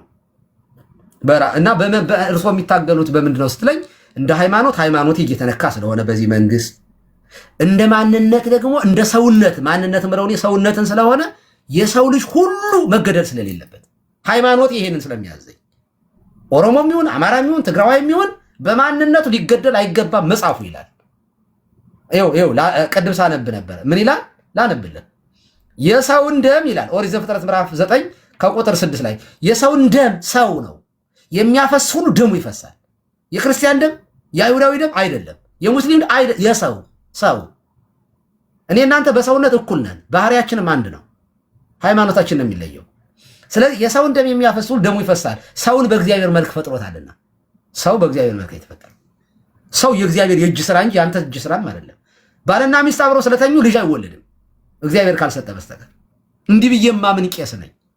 ስለዚህ ሰው ሲሞት ሰው ለሆነ ሁሉ ነው የሚጮኸው ነው የምታገለው። ሃይማኖት የሚያዝልኛል። በዚህ መንግስት ደግሞ እንደ ብሔርም እንደ ሃይማኖትም ተጠቂ ነኝ። መልሼልሃለሁ ብዬ አስባለሁ። ኦኬ አመሰግናለሁ። እውነት ነው። አይ እኔም ማንም ሰው የሆነ ሰው እንዲሞት አልፈልግም። አማራ ነኝ አልኩ፣ ግን ያው እያስገደለኝ ያለው አማራነት እስከሆነ ድረስ ነው። አንድ ሁለተኛ፣ ቅድም ሲናገሩ ሰማሁ። ከስር እያዳመጥኩት ነው። እየታገልክ ነው አሁን አንተ እየታገልክ ነው። ያ በውጭ ሀገር ተቃውሞ ሰልፍ እወጣለሁ። አንድ ምክር ልምከርህ ለአንተና ለጓደኞችህ። የምትሞተው በማን ምን ወሎዬ፣ ጎጃሜ፣ ሸዋ፣ ኦርቶዶክስ፣ ሙስሊም ለአንተ አይሰራም እኮ። እሱን ልመጣለሁት ነው። ቅድም ሲናገሩ የሰማሁት ስለማይ ነው አይሰራም ለአንተ። አሁን ይሄ የምሞተው በአማራነቴ ነው አልክ አይደለ? ስትደራጅ እንደ አንድ አማራ ሆነ ነው መደራጀት ያለብህ። ምክንያቱም ወለጋ ላይ ሙት፣ አርሲም ላይ ሙት፣ በቃ አይ ለሌሎች ጭምር ነው። ለአንተ ብቻ ሳይሆን ለአንተ ብቻ አይደለም። ምን ይሄን ምክር የምመክረው ችግር እያየው ስለሆነ ነው። ይኸውልህ በአማራ ስም የተደራጁ አንዴ እቺ ልንገርህ። በአማራ ስም የተደራጁ ፖለቲከኞች ምን ያደርጋሉ መሰለህ? እግረኛው ዘመነ ምርዬ እንደዚህ ነው፣ ዘመነ አገው ነው ይላል። ምርዬ ትግሬ ነው፣ ምሩጽ ምናምን ይልላል። ጎንደር እየሄደ ደግሞ ይሄ እኮ ትግሬ ነው እኮ ቅማንት ነው ይሄ ይላል። ሸዋ ሀገር ይሄ ኦሮሞ ነው ምናምን ይላል። እንዲህ የከፋፈለ ህዝቡን ልብ አድርግ። እንዲህ የሚሉት ደግሞ የሚሏቸው ሰዎች ጫካ የገቡትን ሰዎች ነው። ከድሮን ማት ጊዜ ለመገደል የተረፉትን ሰዎች ነው እንደሚል። ይሄ ፖለቲከኛ ለኔ ማለት ነው እንዲህ የሚሉ ሰዎች ለኔ ከገዳይ በላይ ገዳይ ናቸው። እንዲህ ያለ ፖለቲካ አትጫወቱ። ስለ አንተ ከጤነኞች ውስጥ ከሆንክ ሰላማዊ ሰልፍ ስትወጣ የአማራ ህዝብ ሲገደል ጥራኝ ይመጣለሁ። ሀጎስም ካለህ የትግራይ ህዝብ ሲበደል ጥራኝ አብሬ ሰላማዊ ሰልፍ እወጣለሁ። ቶሎሳም ካለህ የኦሮሞ ህዝብ ሲጎዳ አንዴ ቆይ እንጂ ታውስ እንዴ የኦሮሞ ይኸውልህ ስናገር ሰዎቹ ሚስኮት ላይ ያረጉ ስለሚችል ነው የማሰፋው። የኦሮሞ ህዝብ ልክ ትናንትና ኢሬቻ ላይ እኔ ነኝ የተቃወሙት አለኝ በዛበሻ አውጥቶታል ጽሁፌን ያኔ ኢሬቻ ላይ የኦሮሞ ህዝብ በኦሮሞነቱ ሲጎዳ ካለ ጥሩኝ አለውኝ። ሰላማዊ ሰልፍ አብሬያችሁ እወጣለሁኝ። ቤተክርስቲያን ምን ትላለች ካላችሁኝም ጥሩኝ እነግራችኋለሁ። ሙስሊሞች በማንነታችሁ ከተገደላችሁ ጥሩኝ አለውኝ። አብሬያችሁ ሰላማዊ ሰልፍ እወጣለሁ። መድኃኒዓለም ምስክሬ ነው። እንደው ፈትኑኝ እወጣለሁኝ፣ ችግር የለብኝም። ነገር ግን ደግሞ የአማራ ሲጎዳ ደግሞ አይ አልሽኮረመመ ኖ ለምን ይገደላል? እንደ ብአዴን ባንዳ ሁኜ አገልጋይ ልሆን አልችልም። እንዲያውም እንዴ እናት አባቶች እህት ወንድሞች ሲገደሉ ዝም የምል ሰው ለየትኛው? ይሄማ ግብዝነት ነው፣ ውሸታምነት ነው። አይሆንም። እንዲህ የሚያደርገው ብአዴን ነው። ብአዴን እንደዚህ አይደል የሚያደርገው። ኢትዮጵያ እንዳትፈርስ ብለን ይላል እና ህዝቡን ደግሞ ያስጨፈጭፋል። እናት አባቶቹ ማረስ አይችሉም፣ መቆፈር አይችሉም። ኢትዮጵያ እንዳትፈርስ ብለን ነው። የትኛዋ ኢትዮጵያ? ኢትዮጵያ ማለት አንተ ስልጣን ላይ የተቀመጥከው ሰው ይለን ኢትዮጵያ ማለት እና እንደዚህ ያለ ኢትዮጵያ አናቃትም። እኛ የምናቃት ኢትዮጵያ ሁሉን በእኩልነት የምትመራ፣ ሁሉም በሰላም የሚኖርባት፣ ሁሉም በመቻቻል በመግባባት የሚኖርባት እችን ኢትዮጵያ ከሆነ እንጠብቃታለን። ሰላማዊ ሰልፍ እንወጣላታለን። አንደኛው እየተገደለ ግን አንደኛው የሚባል ነገር የለም። ኢትዮጵያ ስንሞት ኢትዮጵያ ስንኖር ኢትዮጵያ። ይሄ እንዲህ ያለ የጨካኝ የደም ሰው ንግግር መስማትን ያልፈልግ ህዝቡን እየጨፈጨፈ ኢትዮጵያ እንዳትፈርስ የሚል መንግስት ገደል ይግባ። እውነት ለመናገር ጠንከር አድርጌ ስናገር ማለት ነው። መንግስቱ ይፍረስ፣ መድኃኒዓለም ያፍርሰው። እንደዚህ ያለ መንግስት እኔ አላውቀው። የእነዚህ ሰዎች ኢትዮጵያን ያላቃትም። ያንን ነው ለማለት የፈለግኩት። እሺ አሁን ታወስ ቀጥልሽ። በጣም እንደዚህ ምጥ ያዘህ ምን ልታወራ ነው? ታወስ። ይቅርታ አልጨረስኩም። ጨርሼ እግረኛው ቆይ ልስታው እስኪ ልስታው። በጣም ታፍኗል ወንድማችን። ታወስ እስኪ ደግሞ ስም አምላክ ነው የያዘውና በቅድሚያ እንደምን አላችሁ? እግዚአብሔር ይመስገን። ከታችን ያላችሁ አባቴም እንደምን አሉ? ያው እጅግ የምናከብረው አባታችን ነው። ያው በሚዲያ ነው የማውቀውት። እኔም ምናልባት እኔ ማውራት የፈለግኩት ነገር ወደ ጉዳዩ ሲገባ ስለ ፖለቲካና ሃይማኖት ነው። እጅግ በዚህ ዘመን ትልቁ ቫይረስ በእኛ እድሜ ክልል ላይ ያሉ ወጣቶችን የገደለ ትልቁ ዘረኝነትና ፖለቲካ ነው። ይህ ነገር ለሃይማኖታችንም ስጋት ነው፣ ለልጆችም ስጋት ነው። ሃይማኖት በትክክለኝነት ሃይማኖታችን የሚከተሉ ሰዎች በትክክለኝነት ሊያመልኩ በማይችሉበት ላይ ጊዜና ሰዓት ደርሰዋል። የየግሉ የራሱ ሃይማኖት አለው፣ ግን በሰላም ወጥቶ ገብቶ የኔን ህመም የኔን በደል ስላነሱት ነው። የኔን ዘመን ወጣት እንዴት እንደተጎዳ ስላነሱት ትክክል ነው። እኔ አማራ ክልል ልጅ ነኝ። የአማራ ክልል ልጅ ሆኜ ግን በዘረኝነት ምክንያት ምን አይነት በምን እንደተቸገረ እኔ ከ3 ከ4 ብሔር ተወልጄ መሄጃ ስላጣው ከዛኛው ሲሄድ የዛኛው ዘርነህ ትመታለህ በየኔ የክልክል ፖለቲካ ከዛኛው ሲሄድ የዛኛው ብሔር አይደለህ አባትህ እንደዚህ አይደለ የዛኛው ብሔር አይደለህ አባትህ እንደዚህ አይደለ ከአማራ ወጥ እንሂድ እና መለያየት የዘመን ኮፒ ሊንክ ሸር አድርጉ። ያው ፈቃዱ ይቆራረጣልና ፖለቲካ ማለት በነገራችን የደንቆሮ ስብስብ ማለት ነው። አንደኛ ኔትወርክ እየተቆራረጠ ነው ፕላስ ቆይ አንዴ ቆይ፣ እኔ አስተካክላለሁ። እሺ ችግር የለም። ታወስ እሺ እንታሽ ይምሩኝ። ሳስተምር መጀመሪያ የገባሁበትን ሳስተምር የነበረውን ነገር ሰምተኛል። ከመሀል ላይ ነው የገባሁት። እንታየ ከእርሶ መሀል ላይ ነው የገባሁት። ቆይ አንዴ ቆይ፣ አሁን ቲክቶክ ችግሩ አየህ። ቆይ ላሳይህ አንድ ጊዜ ካሜራውን ልገልብጥና ሳስተምር የነበረው ፖለቲካ አንተ እንደዚህ ያሉ ዲፊኒሽኖች ዝም ብሎ ጠቅለል ያሉ ሀሳቦች ሲሰጡ ይኸውልህ ሳስተምር የነበረውን ወደ 10 ፔጆች ስላይድ አዘጋጅቼ ቆይ፣ ኧረ ምንድን ነው? እሺ ሳወራበት የነበረውን ነገር ላሳየህ ከታላቅ ይቅርታ ጋር እና ጀነራል የሆነ ነገር ስንይዝ እንደዛ ከሆነ ርኩስ ከሆነ እኛ ራሳችን ስለዚያ ጉዳይ ማውራት የለብንም። ስለረከሰ ነገር ለምን እናወራለን? እሺ እስኪ እንዲታይ እንዴት አድርጌ ላስፋው ይሄውን? እሺ ቆይ እስኪ አንዳችሁን ልንካና እንደዚህ ላደርገው መሰለኝ የተሻለ። አባታችን ግሪን ስክሪን ላይ የተለያዩ ኦፕሽኖች አሉ። እሱ ለስክሪን እሱ ላይ ቢገቡ ያሰፋው ለወጣል ለወደፊቱም ማለት ነው። እስኪ ላይኑን ጠብቀው። እረኞቹ ዝም አንልም፣ ከሚበላቸው ከሚገላቸው እናስጠላለን ማለት ነው። ሌላ የሃይማኖት ነፃነት በአምልኮ ቦታዎች ላይ ጣልቃ መንግስት ከገባ ፖለቲከኞች ከገቡ ዘው ብለን ነው የምንገባው። መከላከል እንችላለን። አራተኛ ሰላምን ማውረድ። በሀገር ቀውስ ወቅት ሀገር ቀውስ ውስጥ ሲገባ እንደ ገለልተኛ አስታራቂ መግባት አለብን። አስታራቂ መሆን አለብን። ለማንኛውም ሳናዳር አቁሙ፣ ጦርነት ይቁም በስልጣን ያውም ደግሞ በስልጣን ሳንፈራ። ሌላው አምስተኛ ይኸው ያነሳሁት እዚህ ጋር ተከታዮችን መከላከል፣ በምዕመናን ላይ ጥበቃ ወይንም ጥቃት ወይንም መርልዎ ወይም አርልዎ ሲፈጸም ጣልቃ ይገባል። አሁን እነዚህ ነገሮች በሙሉ በሀገራችን ውስጥ እየተደረጉ ስለሆነ ቄሶቹ አያገባንም፣ ፓስተሮቹ አያገባንም፣ ይሄ ፖለቲካ ነው ማለት አይቻልም ብዬ እየሞገትኩ ነው። አይ ቀሲስ ተሳስታል የሚል ሰው ካለ ግን ይግባ ነው ያልኩኝ።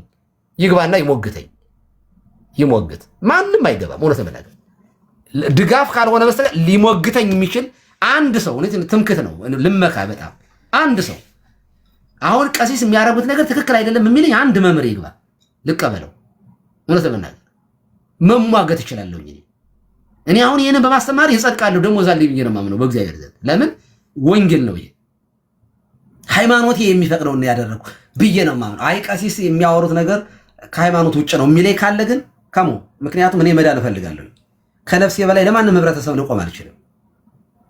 ስለ ኢትዮጵያም ስለ ቤተክርስቲያንም ስጮህ እኔ ማልድን ከሆነ ምን ትርጉም አለው? እኔ እንድድን ነው እምሞትም ለሃይማኖቴ ለመዳን ነው፣ ለሀገሬም ለህዝቤም ስጮህ ለመዳን ብዬ ነው እንጂ ለእናንተ ስላዘንኩ ብቻ አይደለም። በእውነት ለመናገር እና በዚህ አይነት መንገድ ተረዳው። ታወስ ጠቅላላ አድርገህ ያወራኸው ነገር ፖለቲከኛ በሙሉ የርኩሶች ምናምን የሚለው ነገር አንዴ ተናግሬ ብቻ ልውረድ። አንድ ደቂቃ አይ ቆይ አንተ ምዕራፍ ምሰጣለህ ቀሴ። በነገራችን ላይ እኔ ነገሮችን ሶሻል ሚዲያ ላይ ትንሽ ፕሩፍ ማድረግ ስለሚደብር ነው እንጂ በፖለቲካውም በሃይማኖት ተቋሙ በሁለቱም ቦታ ላይ ያለው ሰው ነኝ።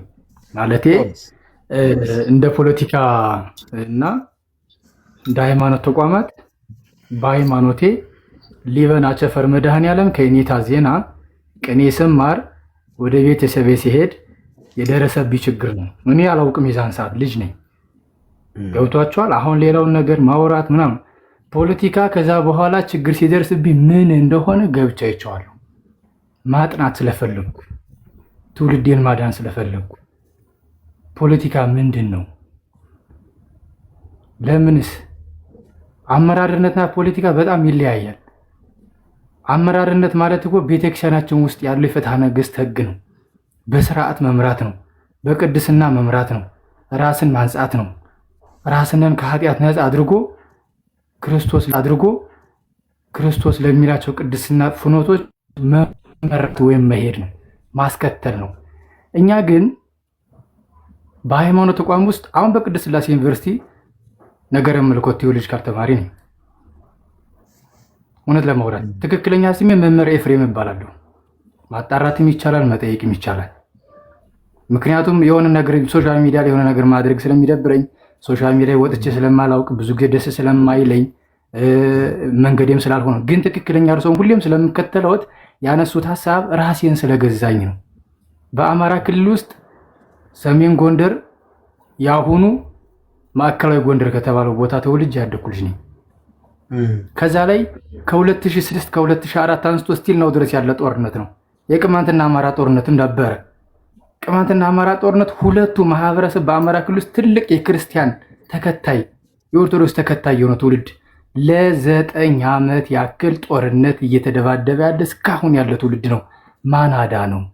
ፖለቲከኞች ከጠቅላይ ሚኒስትሩ ጋር ከደመቀ መኮንን ጋር ከገዱ ጋር አገኘሁ ተሻገር የሲቪክስ መምህር ነበረ። ከነሱ ጋር ቁጭ ብለን ስብሰባ ተቀምጠን ተነጋግረናል። ከሃይማኖት አባቶች ጋር ከክልሉ ጋር ተገናኝተን ተነጋግረናል።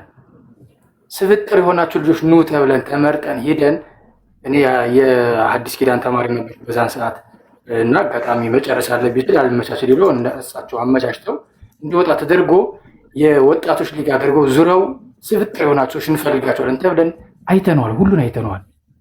ፖለቲካ ምንድን ነው? አመራርነት ምንድን ነው? ፖለቲካ ማለት የራሳቸውን ህይወት ለመምራት የሚያስችላቸውን ፕላትፎርም ለመዘርጋት ሲሉ እያወናበዱ ለመኖር እና ደግሞ የሚፈልጉትን ነገር ለማግኘት ሲባል የሰውን ህይወት መቅጠፍና ያንን የሚቀጥፍ ሰው ደግሞ የሚቀጥሩበት ቢዝነስ ማግኛ ዘዴ ነው። አመራርነት ማለት ደግሞ የሰው ህይወቶችን መምራት፣ የሰው ህይወት ወደ ጥፋት መንገድ እንዳይሄድ፣ ወደ ጥፋት መንገድ የሚሄድን ሰው ደግሞ በህግ አግባብ መቅጣት የሚያስችለውን ህግ ሰርቶ በህብረተሰብ ዘንድ የተወደደ ስራ መስራት የሚያስችልን ተግባር መሬት ላይ ማውረድ ነው።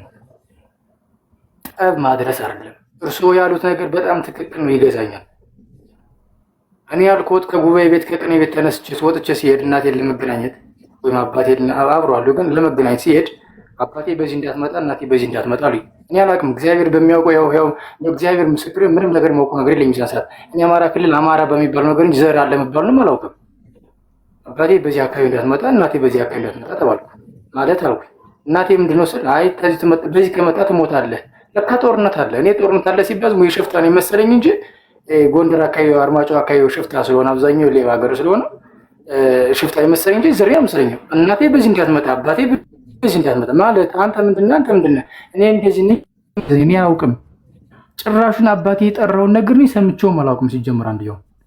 ከዛ በኋላ ነው እኔ ዘረኝነት ማለት ምን ማለት ነው ብዬ ሳጠና በቃ ዝም ብሎ የሰዎች ፖለቲካ የሚሰሩ ሰዎች ገንዘብ የሌላቸው ቁጭ ብሎ ባፋቸው ብቻ ደልለው የሚበሉ ሰዎች ከላይ ስልጣን ያላቸው ሰዎች እየደለሉ የራሳቸውን ስልጣን ለማራዘምና የራሳቸውን ቢዝነስ ለማካበት እያሉ ህብረተሰቡ የሚያጣሉት ምንም አውቀውን ገበሬ ማደባደብ።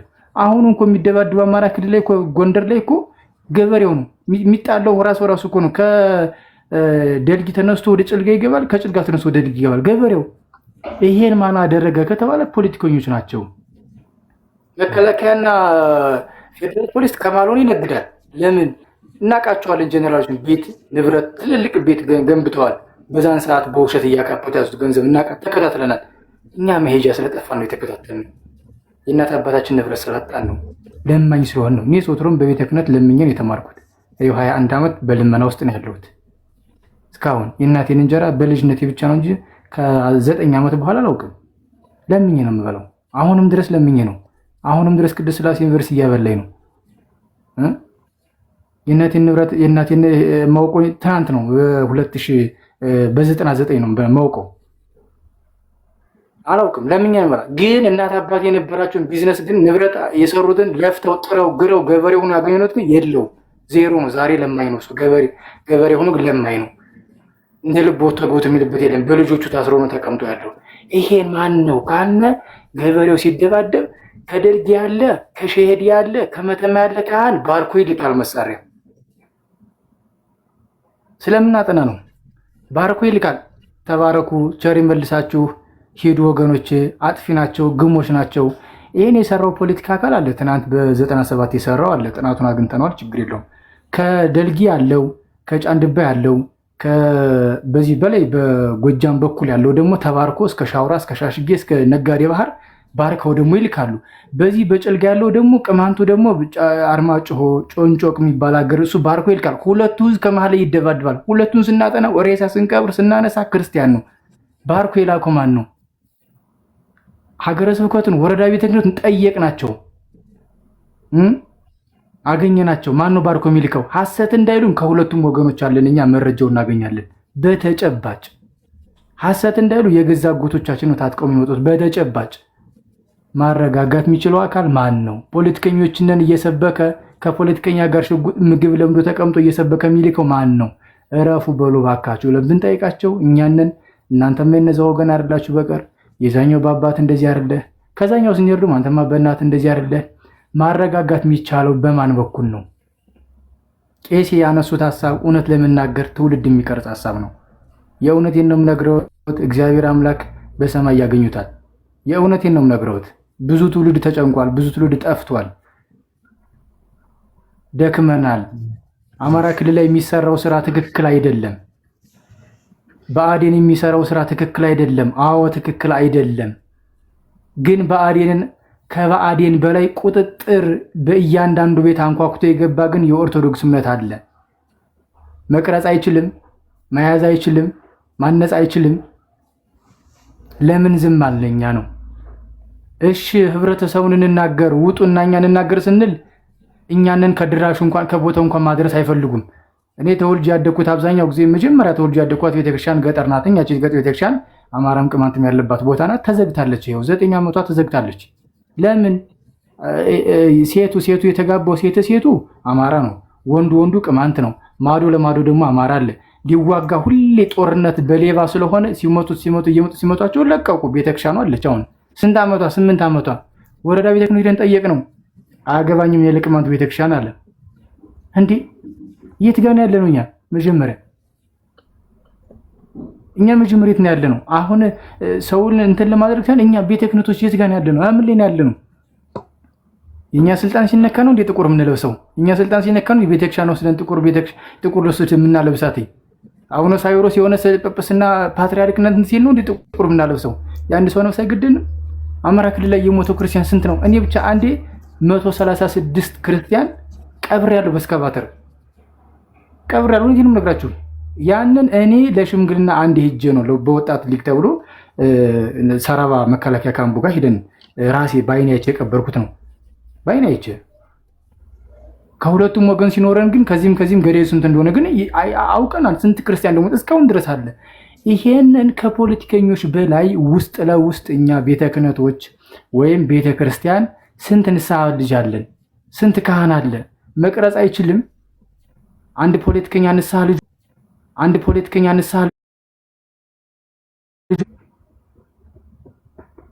አቅም እኮ አላት። ቤተክርስቲያን እኮ አቅም አላት። ፖለቲከኞች እኮ ለኛ እኮ ኢምንት ናቸው። እንደ ቤተ መንግስት እኮ ለኛ ኢምንት ነው። ከኛ ወስዶ እኮ ነው ስርዓት የሚሰራው፣ ህግ የሚሰራው እኮ ከፍታ ነገስ ወስዶ ነው። ራሱ ቀርጾት ነው እንዴ? አይደለም እኮ አይደለም እንዴ? ለቤተ መንግስት ስርዓትን ቀርጾ የሰጠች ቤተክርስቲያን ታዲያ ሰውየውን ቀርጾ ማሳደር እንዴት አቃተንኛ? ህዝቡ ሲሞት ለምን ጥቁር ያለበት ነው? ለምን ያልተነሳ ነው? ወየው ያለ ነው። ለምንድን ነው አማራ ክልል የሞተው ዛሬ ነው እንዴ? አሁንም ድረስ ድግስ እየተደገሰ እኮ ነው። አማራ ክልል ለመብታትን ስንት ክልል ለመመስረት ነው ተመስርቶ ያለው? ስንት ክልል ለማድረግ ታስቧል? ስንት ክልል ለማድረግ ማን የሚያደርገው እናውቃለን። ብአዴን ወጥቶ አውግዟል። በሰሞኑ የተናገረው አንድ ፖለቲከኛ የተናገረውን 4 ክልል እናደርጋለን ሲናገር ብአዴን ወጥቶ ተቃውሟል። አልተቃወምም። የሌሎች ክልሎች ግን የሆነ ነገር ሲናገር ክልል ርዕስ ምተው ይናገራል። አዎ የኛ ይናገሩ አይናገሩ? ምንድነው? የሰፈር ጎጠኝነት ስራን ስለሚሰሩ ነው። ከሃይማኖት ቤት ችግር አለ። የእውነት ለመናገር ቀሲስ ከሃይማኖት ቤት ችግር አለ። ሃይማኖቱ አይደለም። እውነት ለመናገር እግዚአብሔር በሚያውቀው ሃይማኖቱ ጋር አታየዙት። ከሃይማኖቱ ውስጥ ያሉ አገልጋይንን ባዮች ላይ ችግር አለ። እግዚአብሔርን የፈተነው እኮ ከራሱ ጋር ያለ ይሁዳ ነው። እውነት ለመናገር ማውራት ከቻልን እኮ ከክርስቶስ ውጭ የሆኑ ሰዎች እኮ ክርስቶስን አልደፉ